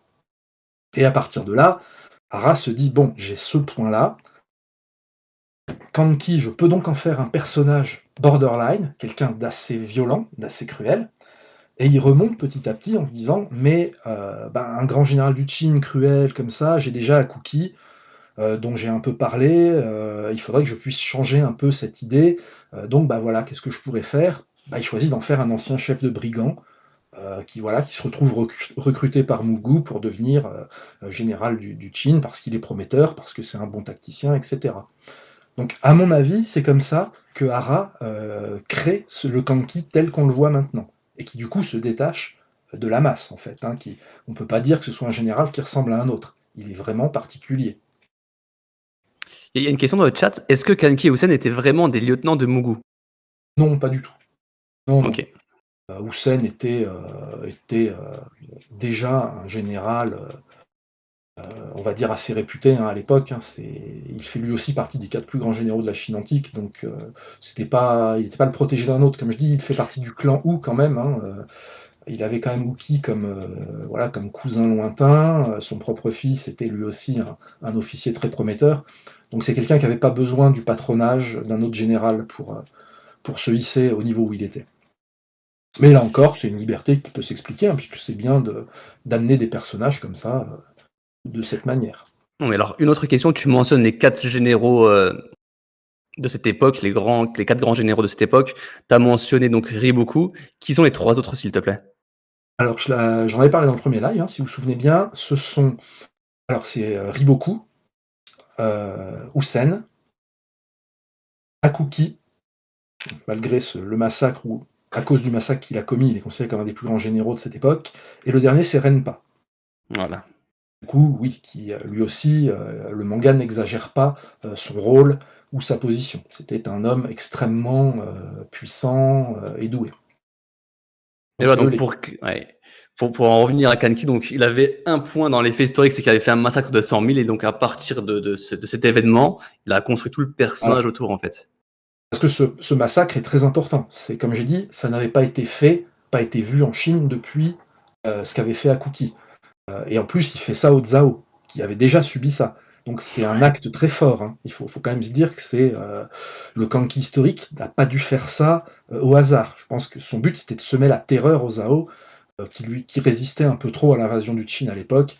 Il voulait marquer le coup, en fait, leur dire voilà ce qui va se passer si vous continuez à nous résister, on va vous refaire un Shuai. Et à partir de là, c'était légitime d'en faire le général qu'il est dans le manga, je pense. Et que beaucoup de gens apprécient, ce qui est bizarre pour un mec aussi génocidaire et cruel. Je sais pas. C'est l'auteur, il l'a rendu cool d'une certaine manière, même avec malgré ses... Mais si on s'interroge, c'est un peu bizarre qu'un personnage aussi sanglant... Ah, clairement. On pourra d'ailleurs faire un live sur ça, sur un petit peu les ambiguïtés de Kingdom, et voir un petit peu pourquoi Kanki, qui est un personnage aussi dégueulasse, soyons honnêtes, avec les civils, pourquoi il est aussi populaire. On pourra avoir ce débat. Même Hara est un peu étonné, mais bon, c'est quand même lui qui a fait le choix de rendre ce personnage cool sur certains aspects. Oui, je pense qu'il Mais a un peu dépassé par le truc et il lui a donné ce côté, mais je pense que c'est aussi parce que, voilà, il choisissait d'en faire un personnage qui venait de la fange, hein, de la boue, donc quelqu'un, forcément qui s'élève par sa propre force quelque part. On les trouve toujours sympathiques, ce genre de d personnages. d'ailleurs, j'ai Et une lui question a sur ça, pas donc été tendre avec eux, quoi. on ne connaît rien sur le passé de Kaneki dans les faits historiques? Non, absolument rien. Voilà, parce que dans les derniers chapitres, on a eu, l'une des raisons pour lesquelles Kaneki enfin, on a vu dans les derniers chapitres qu'il avait une haine contre le monde. On n'a pas trop d'explications de pourquoi dans le manga, donc on l'aura pas non plus dans les faits historiques. Non, non, non, puisque dans les faits historiques, il avait sans doute pas cette haine non plus, hein. C'était, un général du Qin, plutôt bien placé, donc il était sans doute issu d'une famille, bien placée, enfin, voilà, il avait une bonne position. OK. Mais c'est cool d'en avoir fait, une personnalité ambiguë avec ce passé de chef de brigand parce que bon, fallait bien le différencier du tout venant quoi, hein, sinon on aurait eu que des Mmh. clones. Alors Osen, c'est le personnage sur lequel, je sais pas encore ce que Hara compte vraiment faire avec lui. Si vous vous souvenez, j'ai l'impression qu'on en parle plus beaucoup dans le manga, mais au début, on parlait de lui comme d'un type tellement ambitieux qu'il voulait devenir roi lui-même. Alors là, je te fais un alerte spoil, fais attention, je sais Non, pas ce y a que pas de Hara spoil. prépare, mais T'en d'accord. fais pas, t'en fais pas. Parce que historiquement, en fait, il y a rien qui aille dans ce sens. Comme je dis, ils faisaient partie d'un clan guerrier du Qin. Ils étaient, militaires quasiment de père en fils, donc il avait aucune raison de ne pas être loyal à la lignée royale du Qin. Il y a pas de raison qu'il veuille fonder son propre royaume, ni autre. Heu et j'ai l'impression que dans le manga, cette idée a été un peu abandonnée, non? Je crois que c'est presque plus Mmh, évoqué maintenant. non, pas du tout. Si, si, il l'a encore évoqué, bah, lors de l'arc de Gyû, il propose à Riboku de le rejoindre pour créer ensemble leur propre royaume. Oui, et c'est ça, mais Donc c'est plus vieux ça, quand même. ah non, c'est du quoi? C'est le tome 58. Donc Ah oui, bon voilà. Alors pour moi, ma théorie, la seule à mon avis qui est valable, c'est que, historiquement il s'appelle Wang Jian et l'idéogramme de Wang et donc de Wu en japonais, ça signifie roi. C'est le terme, c'est l'idéogramme qui est utilisé, pour définir les rois. Donc Heisei, c'est, le Wang du Qin, si tu veux, historiquement. OK, ouais. Ce qui veut dire que Hussein et son clan sont sans doute issus d'une ancienne lignée royale d'un des nombreux royaumes combattants qui ont été, défaits par le Qin. Ah, Hein, et d'accord, qui ouais. ont été intégrés. Il est probable que parmi ses ancêtres, tu trouves le roi de tel ou tel petit royaume de l'an moins 500, moins 400. Et c'est la seule explication que j'ai pour ça, en fait. Parce que sinon, bah, Hossein, c'est, comme je dis, c'est un des 4 plus grands généraux de l'époque, c'est un génie stratégique, c'est un des artisans les plus importants de l'unification de la Chine, donc rien vraiment de surprenant. Et j'ai l'impression qu'en fait, Hara a eu cette idée, mais il ne sait pas trop quoi en faire, hein, à part le fait qu'il propose à chaque fois aux généraux vaincus de rejoindre son armée parce qu'il veut se tailler un royaume, mais je ne vois pas trop ce qu'il veut pouvoir en faire. Je crois qu'il s'est un peu coincé avec ça, en fait. Et qu'il peine À beaucoup à voir, trouver. Ouais, parce que pour après, il y a l'instant, oui, si non, on tout à fait fait. attention, si on regarde les 6 grands généraux, enfin plutôt les 5 grands généraux de Qin, ils sont pas encore beaucoup développés dans leur personnalité. Donc quelqu'un a eu son développement lors de cet arc, Hussein il aura certainement le sien encore Oui, dans bien le sûr, futur. il a encore beaucoup de choses à faire, mais disons qu'il aurait pu trouver une caractérisation différente pour ses débuts que celle-là qui me semble être une impasse, en fait, en gros. Mais bon, on verra Mmh bien mh. ce qu'il en fait. Donc moi, ma seule théorie, c'est le Wang de son nom, qui est l'idéogramme du roi. Alors après, bah, j'ai Houken. Alors lui, j'avoue que Il y a une je grosse le comprends. différence entre les faits historiques et le Ah bah, il y personnage. a une énorme différence. Il y en a un Historiquement, qui est général en chef, Houken, tu m'as dit, et dans les mangas, dans ses statistiques, en ouais, commandement, en leadership, leadership. il a 0, c'est tout Ouais, l'inverse. c'est ça. C'est très drôle. Alors historiquement, il s'appelle Pang Nuan, et c'est un grand général du Zhao, lui aussi. Un général très érudit, auteur de traités militaires, donc quelqu'un vraiment, de doué, hein, un vrai stratège, un vrai tacticien, un grand général, au point que c'est lui qui commandait normalement la coalition. Mais je pense que, Arras s'est dit que ça allait faire doublon avec Riboku. Parce que, comment les différencier? C'est tous les 2 des généraux très doués, intelligents, tous les 2 aux ordres du Zhao. ça paraissait peut-être un peu difficile voilà, puis si tu voulais vraiment que Riboku soit mis en valeur, il fallait qu'il reste un peu unique au sein du Zao. Il fallait pas lui mettre quelqu'un dans les pattes qui soit quasi son égal sur les mêmes compétences. Donc il fallait que Hoken soit autre chose. Et alors ma théorie, qui va vous faire rire je pense, je trouve que le look de Hoken et sa puissance, bah moi ça me fait penser à Okuto no Ken. Je sais pas pour vous, mais je trouve que le perso, c'est une sorte de mix entre Rao et Kenshiro, dans cette espèce de quête extrémiste de la puissance. Et puis même Okuto no Ken, Oken, est-ce que Hara s'est dit que l'homophonie pouvait jouer là-dessus? Enfin, va savoir, Ah mais ouais, est-ce c'est que je suis le possible. seul vraiment à avoir l'impression que c'est un personnage de Okuto no Ken transféré direct en Chine antique, quoi? Le mec, il avance dans les champs de bataille en faisant éclater ses adversaires, hein, à grands coups de Guandao. Enfin, il les tranche en deux, les fait exploser. Et vraiment, ça fait penser, pour moi, ça fait vraiment penser à Ken le Survivant, en tout cas. Et là, j'ai absolument rien pour appuyer cette théorie. J'avoue, c'est juste que je trouve que graphiquement, il aurait peut-être sa place dans Okuto no Ken. Non, c'est vrai que ce personnage est super particulier, même dans son, ouais, dans sa création, dans le mysticisme qu'il dégage. Ouais, c'est vrai que C'est c'est ça. bien différent. Et donc, du coup, pour lui, dans les faits historiques, on a des batailles qu'il a remportées de lui-même. Comment ça se passe? Oui, il a remporté des batailles, il a dirigé la coalition. C'est lui qui a, alors le manga le montre un peu, mais c'est pas Riboku, c'est lui qui a contourné la porte de Kankoku pour aller attaquer les villes jusqu'à l'arc de Sai, quoi. C'est lui qui a mis le siège devant cette ville et qui, du Ok, coup, ouais. il a été vaincu et il a dû fuir. Et ça, le manga le montre avec Shin qui réussit à le repousser. Donc et évidemment, il ne pouvait pas, tel qu'il avait été défini, être le général que la coalition envoyait accomplir cette mission, puisqu'il n'a pas de sens stratégique, c'est pas un leader, donc voilà quoi. Et du coup, dans les faits historiques, comment ce personnage meurt? On ne le sait pas. On ne le sait Ok, pas. En ouais. fait, il fait partie de ces personnages dont on parle de lui, et puis ensuite on parle plus de lui. Parce que Donc, après la coalition, il me semble que Riboku a été démis de ses fonctions. Est-ce que lui, il a eu des sanctions par rapport à son échec lors de la coalition? non, je ne crois pas. Non, non, il n'a pas eu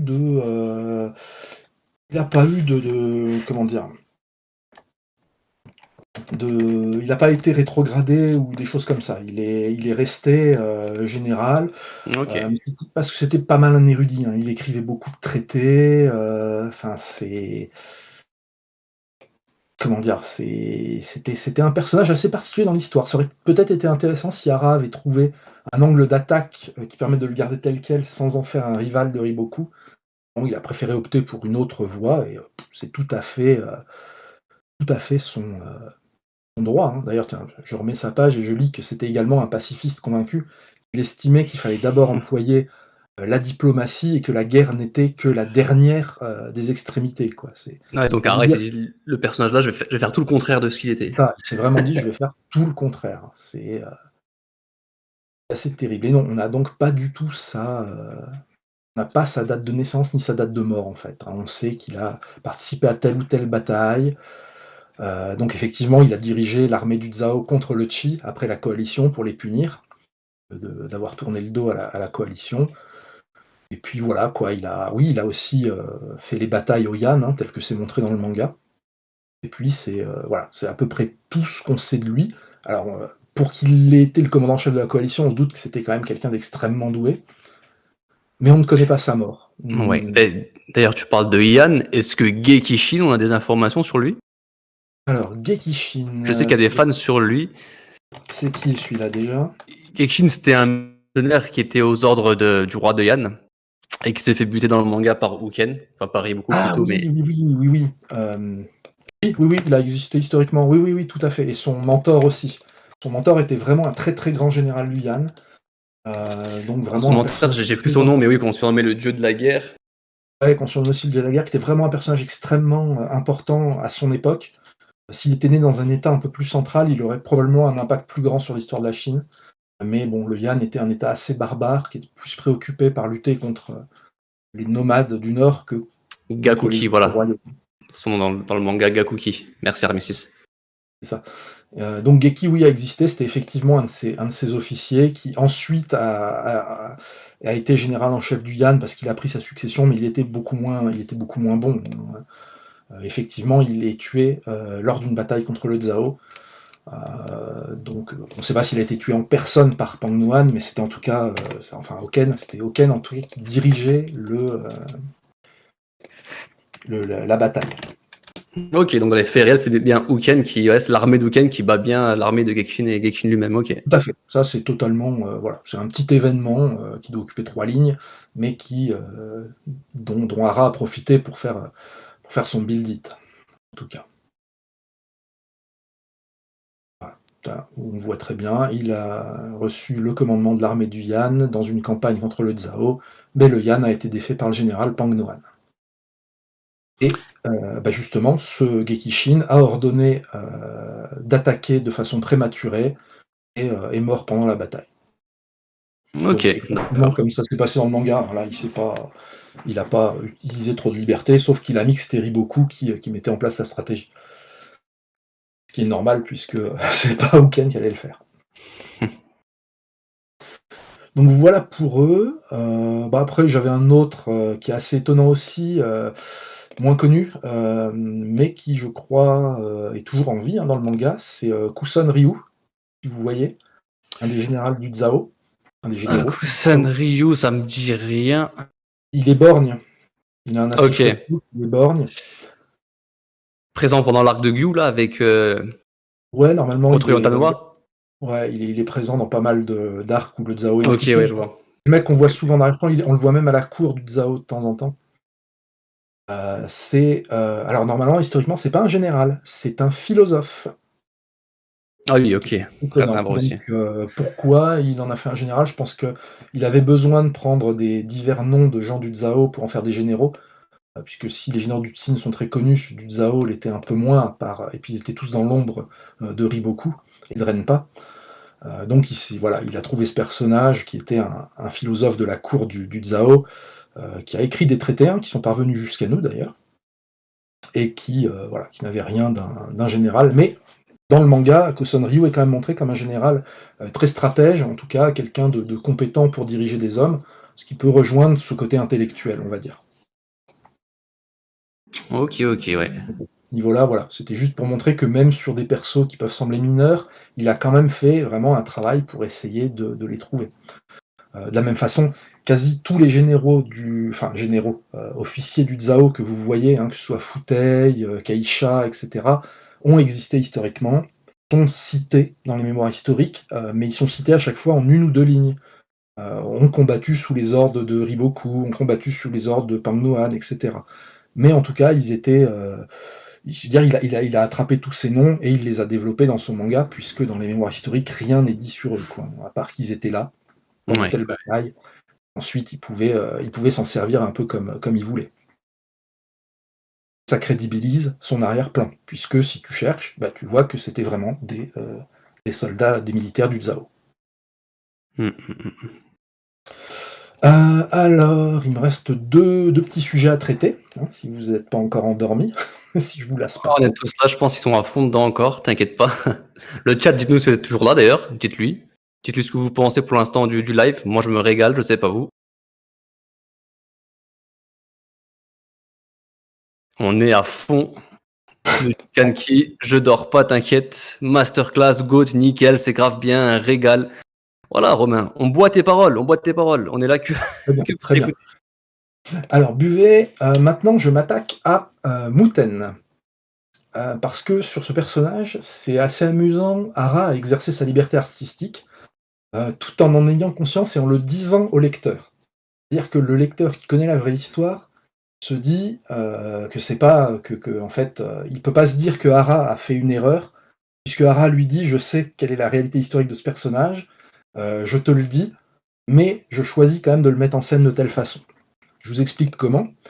Donc Muten, c'est le fils de Mogu, le petit-fils de Mogu.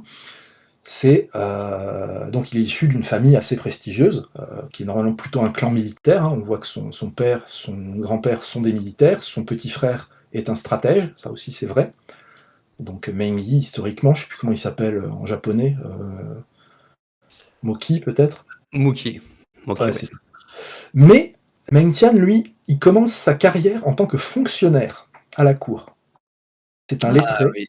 Oui, oui. c'est un courtisan à la cour du roi. Donc normalement, il est à Kagno, c'est un juriste, hein, il s'occupe des lois, etc. Il s'intéresse un peu à tout ça et il n'entre dans l'armée qu'assez tard dans sa vie. En fait, il ne devient militaire que plus tard. Mais on voit dans le manga qu'il est introduit en même temps que Won et avec Shin pour représenter une sorte de jeune génération. Je reviendrai là-dessus justement sur ma dernière partie.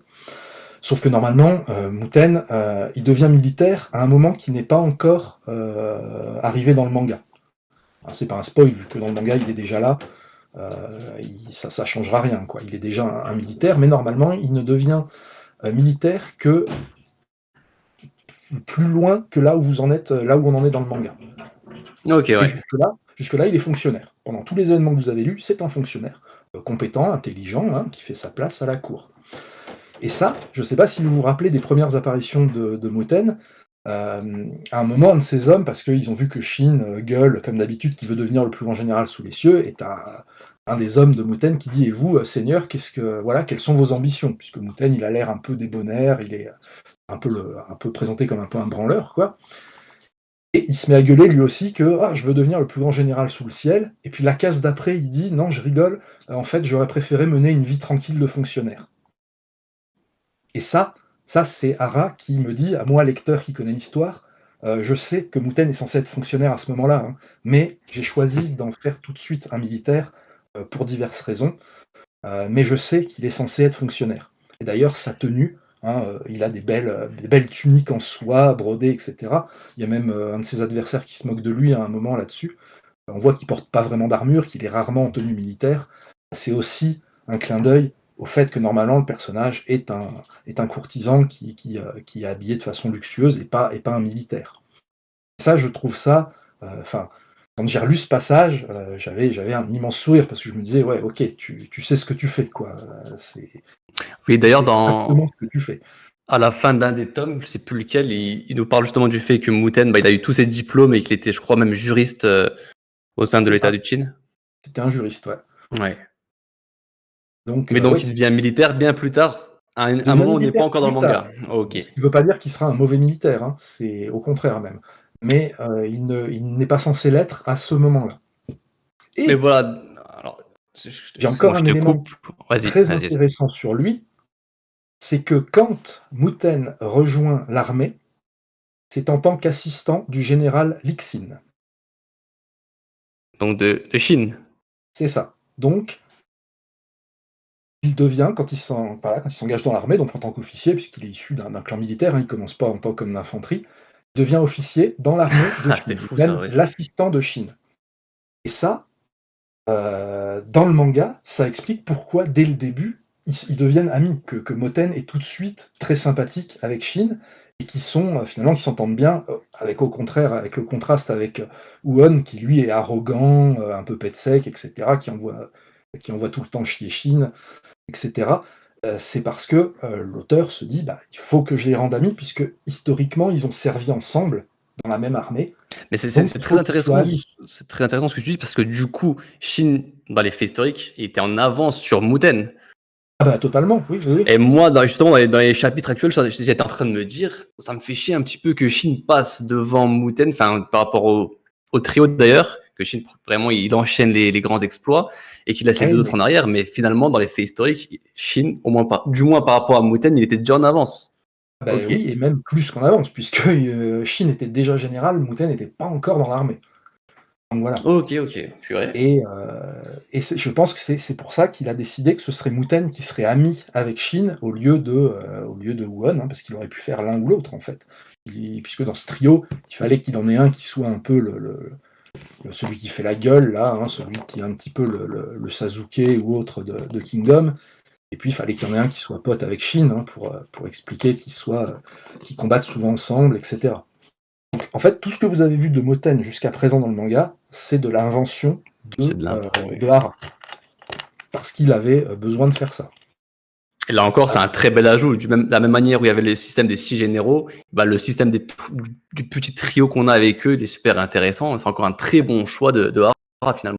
C'est ça, et ça m'amène donc au dernier point, qui est une des grandes thématiques du manga, je pense que vous l'avez tous remarqué, c'est cette succession, c'est cette logique de succession de générations qui se transmettent le flambeau et des idéaux. Hein, ça commence avec le roi Shō, finalement, qui est le premier à avoir cet idéal d'unifier la Chine, et Heisei récupère ça, il récupère ce flambeau. Et de la même façon, on voit qu'à chaque fois, il y a des sortes de passations entre les personnages. Donc elles sont logiques dans certains cas. Won étant le fils de Hosen et l'arrière-neveu de Oki, forcément, il hérite de leur fougue guerrière. Moten, c'est pareil. Étant dans une famille militaire, c'est normal qu'il soit comme ça. Mais ça obligeait Hara à faire certains choix. Donc déjà celui de Moten en tant que membre du trio qui représente cette toute jeune génération, puisque ça aurait été bête d'avoir un trio avec, enfin un duo du coup, avec Shin et Won, c'était un peu dommage, c'est toujours mieux quand il y en a trois qui se disputent, parce que ça permet justement de faire des triangles intéressants. Mais aussi ça l'a obligé à faire des choix sur qui étaient les 6 grands généraux de l'ancienne génération. Parce que faut voir que Mugu, par exemple, c'est un très grand général. Que dans le manga, il nous est présenté comme quelqu'un d'assez moyen. Or, allez lire sa fiche Wikipédia, ça vous spoilera pas vu qu'il est mort, c'était un très grand général. Il a conquis un nombre incroyable de villes, il a bouffé des morceaux du Han, du Wei, du Zhao, il était tout le temps sur le champ de bataille, c'était vraiment un mec, c'était un des plus grands généraux de son époque. Oui, il n'y a rien à voir avec le manga où il est présenté un petit peu comme un loser qui doit changer d'état à cause de ses un échecs. Loser magnifique quand même, mais un loser. Et pareil pour le duc Yo, le duc Biao, donc en chinois, qui était lui aussi un très grand général de son époque, qui est un peu de la même génération que les grands généraux de la génération précédente, très talentueux, de la même génération. Alors pourquoi ne sont-ils pas inclus dans les 6 grands généraux anciens? Parce que dans les 6 anciens grands généraux, Hara, il a été chercher des personnages historiques qui étaient moins connus qu'eux. Un personnage comme Q, par exemple, qui était un homme, évidemment, historiquement, est assez peu documenté. On connaît son nom, on sait que c'était un général, mais pas très documenté. De la même façon, Oki et... je sais plus le nom de l'autre. C'est une seule et même personne, en fait. Kotsu. Ouais, c'est ça. C'est une seule et même personne, historiquement. C'était juste qu'il avait des prénoms honorifiques, etc. Et c'était une même personne.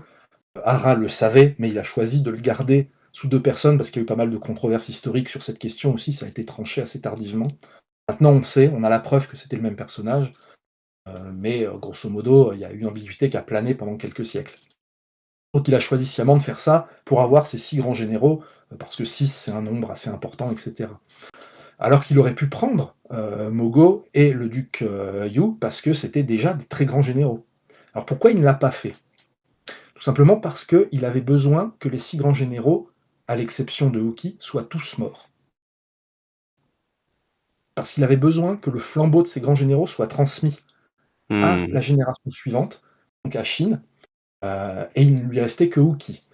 Il y a un passage des mémoires historiques qui dit au début du règne du roi Heisei, les 3 grands généraux du Qin étaient Mugu, le duc Yu et Uki. Donc ça, c'est les 3 grands généraux du début de son règne.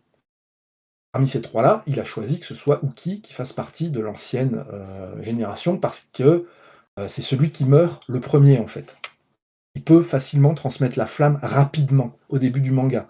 En gros, il est le reliquat de cette ancienne époque, celui qui porte les idéaux du roi Shō, qu'il a côtoyé, et qui peut les transmettre à Shin et à Won, etc. Alors que Mugu, il meurt beaucoup plus tard. Le manga commence en moins 245, Mugu il meurt en moins 240, il est vivant pendant 5 ans, et il fait beaucoup de choses pendant ce temps-là. C'est-à-dire qu'il n'a pas le profil d'un personnage qui peut transmettre le flambeau puisqu'il est encore actif. Même chose pour le duc Yu. Il a, pareil, il meurt pendant la coalition, je ne sais plus exactement c'est quelle année, mais il est actif pendant de nombreuses années. On le voit encore mener des batailles, Il attaque le Wei pendant la première bataille de Chine, voilà, c'est sous ses ordres, etc. Donc c'était difficile de les intégrer aux 6 généraux, c'était même impossible, puisqu'ils n'ont pas le profil de persos qui peuvent passer le flambeau, car ils vivent trop longtemps pendant la période du manga. Je ne sais pas si vous voyez ce que je veux dire. Euh, Oui, il parfaitement, fallait, c'est très clair, ouais. il fallait que Hoki soit le dernier représentant des 6 grands généraux, parce qu'il meurt tôt dans le manga, hein, et historiquement également, hein, il meurt à cette époque. Et il transmet la flamme à Shin, qui est le héros du manga, donc c'est logique. Donc on voit qu'il réitère un peu avec le Dukyu, hein, qui transmet aussi son bouclier à Shin, mais on voit que c'est une piste qu'il a un peu abandonnée, puisque je crois qu'on ne voit jamais Shin avec son bouclier, alors qu'il a la Guandao de Hoki. Ouais. Puis Mugu, pareil, il ne peut pas être vraiment un mentor, il peut juste être le grand-père de Muten, hein, et on voit qu'il y a une relation assez touchante entre eux. Donc ça, c'est un choix qu'il a vraiment dû exercer. Et pour ça, il fallait qu'il explique pourquoi Mugu ne faisait pas partie des 6 grands généraux, donc il a choisi de l'amoindrir par rapport à son modèle historique, s'appuyant sur le fait qu'effectivement, Mugu avait commencé sa carrière au Chi, qu'il en avait été exilé, et que c'est au Chin qu'il a vraiment pu commencer à briller. Et donc il s'est dit, je vais continuer un peu cette trajectoire de loser, parce que ça m'arrange bien, quoi. Il avait raison. Et puis après, le Dukyu, voilà, il explique que par sa nature un peu sauvage, qu'il ne souhaitait pas rejoindre les 6 grands généraux, pareil, ça arrangeait bien le truc, quoi. Donc c'est pour ça Parfaitement. qu'il a choisi ces 6 généraux de l'ancienne génération et qu'il en a exclu Mugu et le Dukyu. À mon avis, hein, encore une fois, je ne suis pas dans son secret, mais d'un point de vue narratif, d'un point de vue symbolique, c'est l'explication qui se tient le mieux en fait. Et voilà, et ça explique pourquoi il doit introduire Muten en même temps que Won, en même temps que Shin, en tant que représentant d'une nouvelle génération, puisqu'on voit que dans ce qui succède, tu as d'abord les 6 grands généraux, ensuite tu as Mugu, le Dukyu, ensuite tu as les 6 généraux actuels, hein, donc qui sont eux adultes, qui ont genre 30-40 ans, puis les 3 jeunes, hein, qui ont grosso modo, qui commencent quand ils ont 15, 16, 17, 20 ans, et qui forment cette nouvelle génération qui est historiquement avérée. Hein, je veux dire, ils n'ont pas autant Shin que Won, que Muten ont accompli de grands exploits, ont livré des grandes batailles durant l'unification de la Chine, que ce soit aux côtés de leurs aînés ou seuls. Et ça crédibilise un petit peu ce trio, cette espèce de noyau de jeune génération, d'avoir choisi de mettre Muten en avant, bien avant son modèle historique, en fait. Donc voilà, grosso modo, un petit peu ce que je voulais dire. Ma conclusion, c'était juste pour vous expliquer que vraiment Hara n'a rien laissé au hasard. Il a construit son manga depuis le début, hein, un personnage comme tout, et vraiment, et Shogun, pareil, sont vraiment des personnages qui montrent que dès le début du manga, il avait étudié l'histoire, il avait pris des notes, il avait décidé quel personnage il allait introduire, il avait choisi de les mettre dans le manga bien avant, histoire de leur donner une épaisseur, qu'ils n'aient pas l'air d'arriver de nulle part. Il s'est appuyé sur des différentes contestations historiques, notamment sur la trahison de Seikyu, mais il en a vu d'autres, hein, notamment sur sur le fait que Oki et son homonyme n'étaient pas le même personnage pour lui, mais que historiquement ils étaient le même personnage, etc., etc. Il a vraiment tracé les trajectoires de ces personnages de façon à construire son manga sur la durée, hein, parce que vous vous rendez compte du building d'un perso comme Tout, qui est introduit, je crois, dans le tome 1, et alors que son véritable arc historique commence là dans le tome 69. Oui, clairement, c'est vraiment ce que tu as raconté surtout qui m'étonne le plus, que le personnage, voilà, historiquement, il n'existe qu'à partir du tome 69 et qu'on l'ait eu si tôt dans le manga, ça prouve à quelle rigueur Hara a planifié son manga dès le début. Voilà, et il s'est dit, j'ai plein de zones d'ombre, donc j'ai plein de zones de liberté, je vais les utiliser. Et personne ne peut lui contester ce droit, puisque personne ne sait ce qui s'est passé à ce moment-là. Personne ne sait ce que faisait Tout avant qu'il soit envoyé au Han. Tout Ah, simplement. c'est En tout cas, fantastique. cette connaissance, si elle existait, c'est perdu. Et il était donc libre d'en faire ce qu'il voulait, le bras droit de Wookie, un général affrontant la coalition, enfin, il pouvait en faire vraiment ce qu'il voulait. Pareil avec Shogun, Pareil avec Eki, qui lui n'est qu'un bout de mur finalement, mais qui est devenu un général. Enfin, Ouais. ou un commandant en tout cas, et ça c'est assez amusant. Et pourquoi Ouais, il a ouais. choisi d'introduire Moten de cette façon, etc., etc. Comment il a dû travailler sur ses personnages à partir de sources historiques, on va dire pas profondes, qui décrivent des événements mais pas des personnages. Comment il a dû lui créer des personnages, en décidant de faire de Kanki un chef de brigand, voilà, en faisant de Houken un asset martial, etc., etc., quoi. Et on voit que tous ces choix, finalement, sont très bons quand on voit leur impact dans le manga. Ouais. En voyant l'attachement qu'on a au personnage, Ouais, il a réussi un truc assez exceptionnel. une très grande réussite. Un mangaka qui aurait choisi la voie de la facilité, il t'aurait dit que les grands généraux du Qin, c'était Mugu, le Dukyu, Uki, puis il aurait pas forcément été chercher beaucoup plus loin, quoi. Ah bon, il aurait mis Akuki parce que c'était un des plus grands généraux de l'époque, mais en gros, tes 6 grands généraux auraient été 4, dont 2 qui n'auraient pas été pertinents dans la logique thématique du manga, qui était de transmettre les idéaux qui doivent aboutir à l'unification de la Chine pour en faire le plus grand empire que le monde ait connu. Donc il arrive quand même à entremêler la grande histoire avec toutes ses trajectoires personnelles. C'est assez hallucinant, quoi.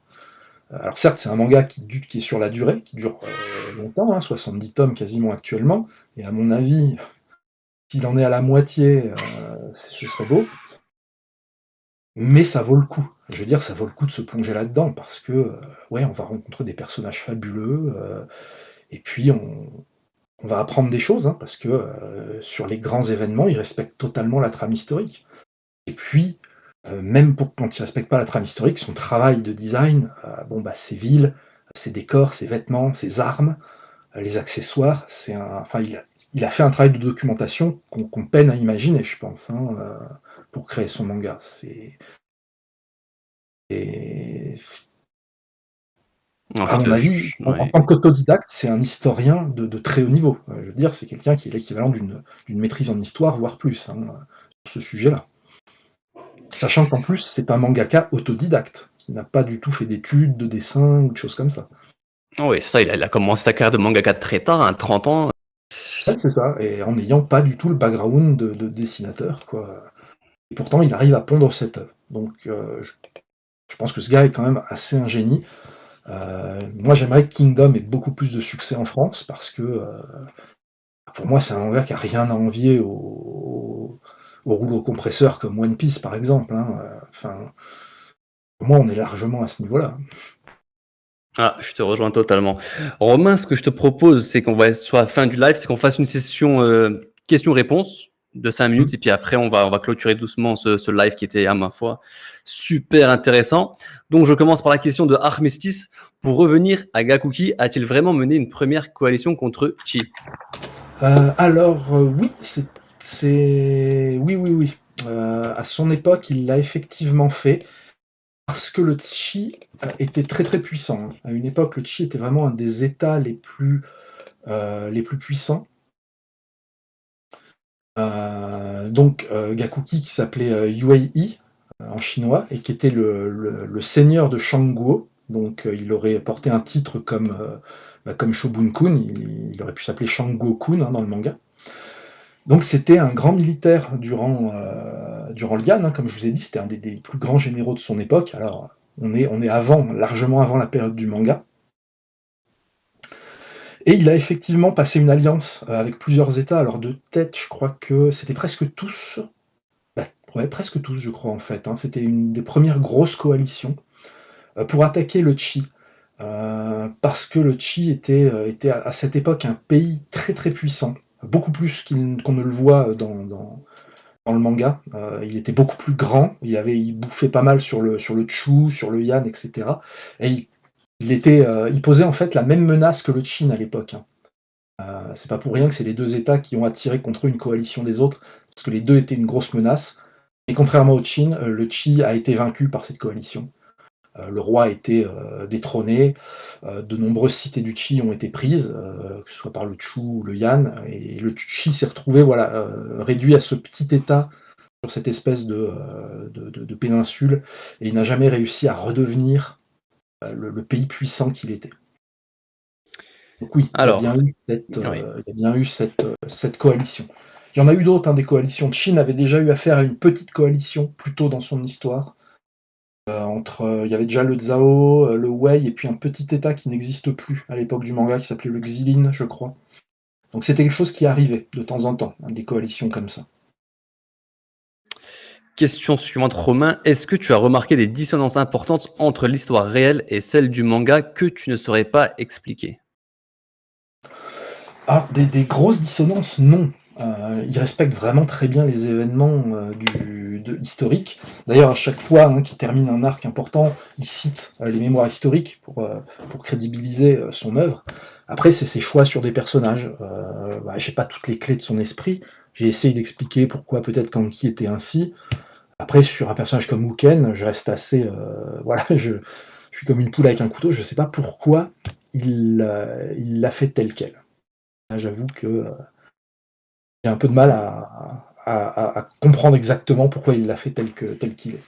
Mais il n'y a pas de choses qui seraient où il déraperait vraiment de l'histoire et on pourrait se dire oula non là ça va trop loin, ça dérive trop. Non non, il a vraiment respecté et j'ai conscience justement que certains des événements historiques qu'il raconte nous paraissent assez incroyables nous à notre époque.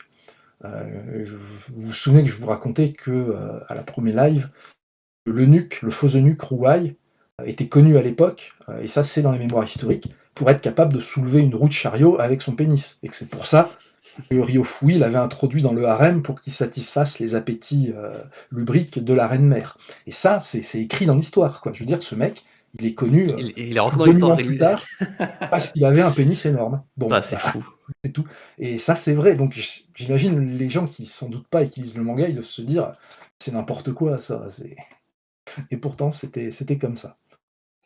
Question suivante, la porte de Kankoku était-elle vraiment aussi grande, imposante? Bon, là, ça, la réponse, c'est clairement non, hein. Ah non, non, non, non, non, ils l'ont magnifié dans le manga. C'était une passe très importante pour accéder effectivement à la capitale, parce que c'était dans des montagnes. Le Chi avait cet avantage d'être bien protégé derrière des chaînes de montagnes. Mais non, c'était pas aussi énorme que ce qu'on voit. Euh, mais c'était une belle construction quand même pour l'époque, hein. Ça restait imposant, mais ça faisait peut-être pas quasiment 100 mètres de haut comme on voit dans le manga. Ouais, clairement. Dans les écrits, est-ce que souvent, ce sont les généraux qui tuent les autres généraux ou bien c'est juste pour rendre ça épique dans le manga? Est-ce qu'on a des duels de généraux en plein champ de bataille? On a des exemples, oui, on a des exemples de quelques généraux qui allaient sur le champ de bataille et qui tuaient des officiers adverses. Mais des Et personnages qu'on a dans le manga, je sais pas s'il y en a. euh, bah, si par exemple à Kanki, le général qui l'affronte durant justement avant de tuer ses 100 000 soldats, bah, il l'a tué. On sait que c'était voilà qu'ils se sont affrontés et que Kanki l'a tué. En, Du feu, en duel. en duel, je sais Ok, pas si c'était vraiment des duels comme ça, mais en tout cas il l'a tué sur le champ de bataille, hein. Ils se sont peut-être ok, juste d'accord, ouais. il l'a décapité. Mais il faut savoir, rappelez-vous que le Qin était. Dans l'armée du Qin, on montait en grade au nombre de têtes ennemies coupées. Donc, même quand tu étais un général, parce qu'il y avait différents grades de généraux, hein, comme vous voyez, Shin est un général, mais c'est pas encore un grand général.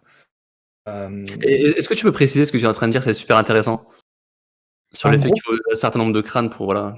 voilà, bah, plus tu tuais d'ennemis et plus tu montais en grade. En gros, si tu ramenais 10 têtes de soldats adverses, bah, voilà, tu montais d'un grade. Si tu tuais un officier ennemi, tu ramenais juste sa tête, mais ça valait facilement 10 têtes de soldats, etc. Donc c'était toujours intéressant d'essayer d'attraper les têtes d'officiers ennemis, de généraux. C'est pour ça que dans les batailles, on voit qu'ils essayent toujours d'atteindre le QG adverse. Parce que c'est là où se concentrent en général les généraux, les stratèges. Et du coup, si jamais tu arrives à pénétrer dans le camp adverse, c'est méga bonus, quoi. T'es assuré de devenir commandant, capitaine, etc. Question suivante, est-ce que la bataille de Gyu était aussi importante que dans le manga? Ah, alors Gyu, rappelez-moi, c'est laquelle? Parce que des fois je mélange avec celle de Ouais, Ryu. c'est l'arc où il commence vraiment à attaquer Zhao avec 3 généraux, avec Kanki, Yotanwa et Début du Usen. manga, c'est ça? Non, Non, c'est c'est pas le le début tome du manga. 47. Ça commence tome Oui, 47. d'accord, c'est le début de l'arc, de ces gros arcs du De Zhao. l'invasion, c'est Oui, ça. oui, oui. Ces batailles-là étaient effectivement très très importantes parce qu'on rentrait dans le vif du sujet.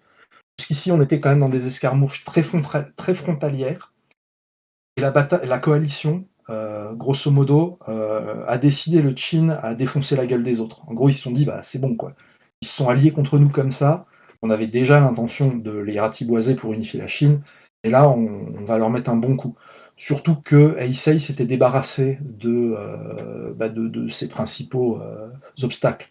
Il avait évincé Ryo Fui, il avait évincé sa mère. Il était enfin le roi du Qin, il pouvait enfin lancer sa campagne. Donc cette invasion, cet arc de l'invasion du Zhao est effectivement très proche de la réalité historique. Beaucoup de généraux ont été mobilisés. Donc il y avait effectivement Hussein, Kanki, Yotanwa y a participé. Alors historiquement, on ne sait pas si Shin y était. C'est pas reporté, mais en tout cas, c'était tout à fait possible qu'il y ait été, puisqu'il était souvent, dans les armées proches de celles de Hussein, bizarrement. Question suivante, est-ce qu'il est déjà arrivé que des généraux influents mènent des rébellions contre leurs États? Tout à fait, oui, oui. Alors assez peu à la période dont on parle, puisque les États étaient très consolidés, mais durant l'époque des royaumes combattants, c'est arrivé plus d'une fois. Et c'est ce qui explique notamment l'attitude du roi du Zhao d'écarter Riboku quand il estime, quand ses conseillers lui disent attention, il commence à avoir trop d'influence, à être un peu trop aimé. Et Rempa avait subi le même sort d'ailleurs. À la bataille de Shuai, normalement, c'était Rempa qui était le grand général du Zhao et il tenait en échec les armées du Qin. Il était très balèze parce qu'en face de lui, il avait Akuki et Uki, qui étaient quand même deux très grands généraux, et Rempa arrivait à les tenir en échec. Et il était si puissant que les ministres du Zhao ont dit au roi, oulala, il est un peu trop aimé des soldats, du peuple, il gagne un peu trop d'influence, il faudrait un petit peu le virer, quoi. Et du coup, il a été démis de ses fonctions. Et c'est pour ça qu'ensuite il s'est exilé au Wei, parce qu'il sentait bien que s'il restait au Zhao, il allait se faire couper la tête. Donc les rois avaient toujours un peu cette peur que leurs meilleurs généraux se retournent contre eux. Et ça vient du fait que c'est arrivé plus d'une fois au cours de l'histoire. Est-ce que c'est vrai qu'après le massacre de Kanki, les récompenses pour les têtes ennemies sont annulées? Ça oui, hein, c'est Hara qui l'a dit directement dans le manga. Oui, tout à fait, oui, oui. En fait, Heisei, son ambition, c'était vraiment de mener une guerre d'expansion et pas d'annihilation. Ce qu'il voulait, c'était conquérir les États, mais les prendre sous sa coupe ensuite, en faire le Qin, quoi. Hein, il conquiert le Zhao, il en fait le Qin, il conquiert le Chu, il en fait le Qin. Et pour ça, il ne faut pas qu'il s'aliène la population. En commettant des massacres, on voit avec le massacre de Chuei, le Zhao, on a haï le Qin d'une puissance incroyable. Ils ont vraiment. Alors, le personnage de Mangoku, qui n'a pas existé historiquement, était une sorte d'incarnation de cette haine que Hara avait créée pour bien insister sur ce sujet, quoi. Et donc, Heisei décide d'abroger ce règlement pour éviter que ce genre de choses se reproduisent, parce que son but, c'est de régner sur une Chine apaisée, et pas sur une mosaïque de territoires qu'il détesterait en tant que tyran génocidaire, quoi. Moi, j'ai une question pour toi, Romain. Est-ce que, si ma mémoire était bonne, tu nous avais dit que l'État de Han avait un réseau d'espionnage très développé? Est-ce que c'était bien eux? Oui, tout à fait. C'était eux qui avaient essayé l'entourloupe du canal. Ouais, Qui c'est ça, s'était parce que tourné contre. j'ai l'impression que dans le manga, Hara va commencer à introduire cet aspect côté de Han. Donc j'ai repensé du coup au dernier live qu'on avait fait ensemble et je me suis dit ok, bah peut-être que finalement Hara va finalement développer ce côté Ah, bah, renseignement, information, espionnage qui est c'est très possible. Bah, important. c'est un peu tout ce que le Han peut faire, hein, parce qu'ils n'ont pas une armée très puissante. On l'a vu pendant la coalition, hein, ils envoient un général, bon, qui est pas. On voit que c'est pas un des meilleurs, quoi. Et c'est plutôt un fourbe qui se repose sur le poison. Donc bon, il est. Le Han était l'État le moins puissant de l'époque, hein. Ouais, on s'en doute bien vu la taille du Ils royaume et avaient sa besoin. C'est pour position. ça qu'ils jouaient sur la diplomatie, ils essayaient d'opposer leurs voisins entre eux, quoi. Tu vois, Hmm. c'était un peu leur stratégie. Jouer le Wei contre le Qin, des choses comme ça. Ouais. Dernière question, le live s'appelle Réalité ou Fiction 1. Est-ce qu'il y aura un 2? Donc je pense que sur ce sujet-là, Romain a tout dit. En tout cas, sur oui, le travail énorme que Hara a fourni pour ce manga, je pense que j'en ai donné une assez bonne idée, même si beaucoup de choses sont mon interprétation, hein, comme j'ai dit. Mais il me paraît assez crédible au vu de ce qu'on voit dans le manga, de ce que Hara lui-même peut dire dans ses postphases des fois. Donc, Voilà, donc, ouais, sur ce thème-là, je pense pas qu'on on va faire un épisode 2, mais s'il y a On matière, tu fera me diras peut-être un Romain. épisode 2 quand le manga, on sera au tome 140, tu vois? Ouais, Quand on aura couvert, on dispense, on on aura verra. couvert. Mais en tout cas, je vois depuis le début du live, vous êtes une cinquantaine de personnes à être présents sur le live, donc je sais que ce que vous présente Romain vous passionne, je pense, autant que moi. Donc dès qu'on aura une nouvelle idée avec Romain de live, on le fera parce que vraiment on se régale. Pour moi, Romain, c'est le personnage le plus important de la communauté Kingdom. C'est un puits de savoir. C'est, comme je l'ai dit tout à l'heure, je bois ses paroles. J'adore. Tu vois, En tant que fan l'audience de que tu as Kingdom, donnée à ta chaîne, je pense que c'est toi le personnage le plus important en France là-dessus. ouais, peut-être le plus, avec peut-être le plus d'abonnés, mais franchement, en termes de contenu, de choses à raconter, je pense qu'il n'y aura personne de plus intéressant que toi. Donc, moi, tu le sais très bien, tu es toujours le bienvenu sur la chaîne. Si vous, dans les commentaires, vous avez des idées avec lesquelles on pourrait parler euh, lors de prochains lives avec Romain, n'hésitez surtout pas à me dire, ça sera avec plaisir. On pourrait même faire, je sais pas, des débats en live avec lui. Vous pourrez venir sur le chat, enfin sur le live directement en parler avec lui. Il y a beaucoup de choses à faire. Pour aujourd'hui, ça fait déjà 2 heures qu'on est en live, donc on va commencer à se diriger vers la fin. Romain, j'aimerais te remercier encore une fois parce que je pourrais faire des éloges de toi pendant des heures, tant ce Je que t'en tu prie, racontes. c'est normal.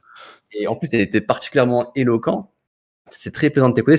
Tu nous fais des conférences, en fait. J'appelle ça des lives, mais tu nous fais des conférences. Ça va être ça, je vais appeler les conférences de Romain sur ma chaîne. Je vais les mettre. Trop d'honneur en tout cas et puis bon, avec ce que tu as récemment fait pour moi, hein, je ne peux Bah ça, je que pense qu'on soulever pourra. l'ascenseur en tout cas. Je sais pas quand est-ce qu'on pourra en parler, mais c'est vrai que il y a des projets intéressants pour la communauté Kingdom. Mmh. Bah, En j'ai tout, vendu la mèche, hein, quand j'ai parlé de Shogun, mais bon, on en ouais, parlera mais sûrement plus en profondeur et effectivement, peut-être qu'un live pourrait être intéressant pour expliquer certaines choses, certains choix qui auront été faits, ouais. ah, ça c'est super intéressant. Ah bah je sais pas quand est-ce qu'on pourra en parler, mais je vous en dis pas plus, mais ça sera super intéressant parce que ça va faire du- un grand bien pour la communauté Kingdom. Merci à vous deux pour la Comic Kingdom en France. Merci à lui de nous accorder son temps. Incroyable. Déçu de ne pas avoir vu la première heure. Il y aura la rediff. Cette semaine, je vais remettre l'entièreté du live sur la chaîne YouTube. Ne vous inquiétez surtout pas pour ça. Trop un boss, Romain. Merci pour les travaux. Merci pour ce live, les gars. C'était vraiment cool. Bah, écoutez, les gars, je vous remercie beaucoup. Bah, moi On aussi, va hein, se c'était un dire, honneur. on va se dire au revoir ici. Passe une bonne soirée. Et puis voilà, on se retrouvera pour un prochain live. Allez, Bah, salut! merci à tout le monde et au revoir.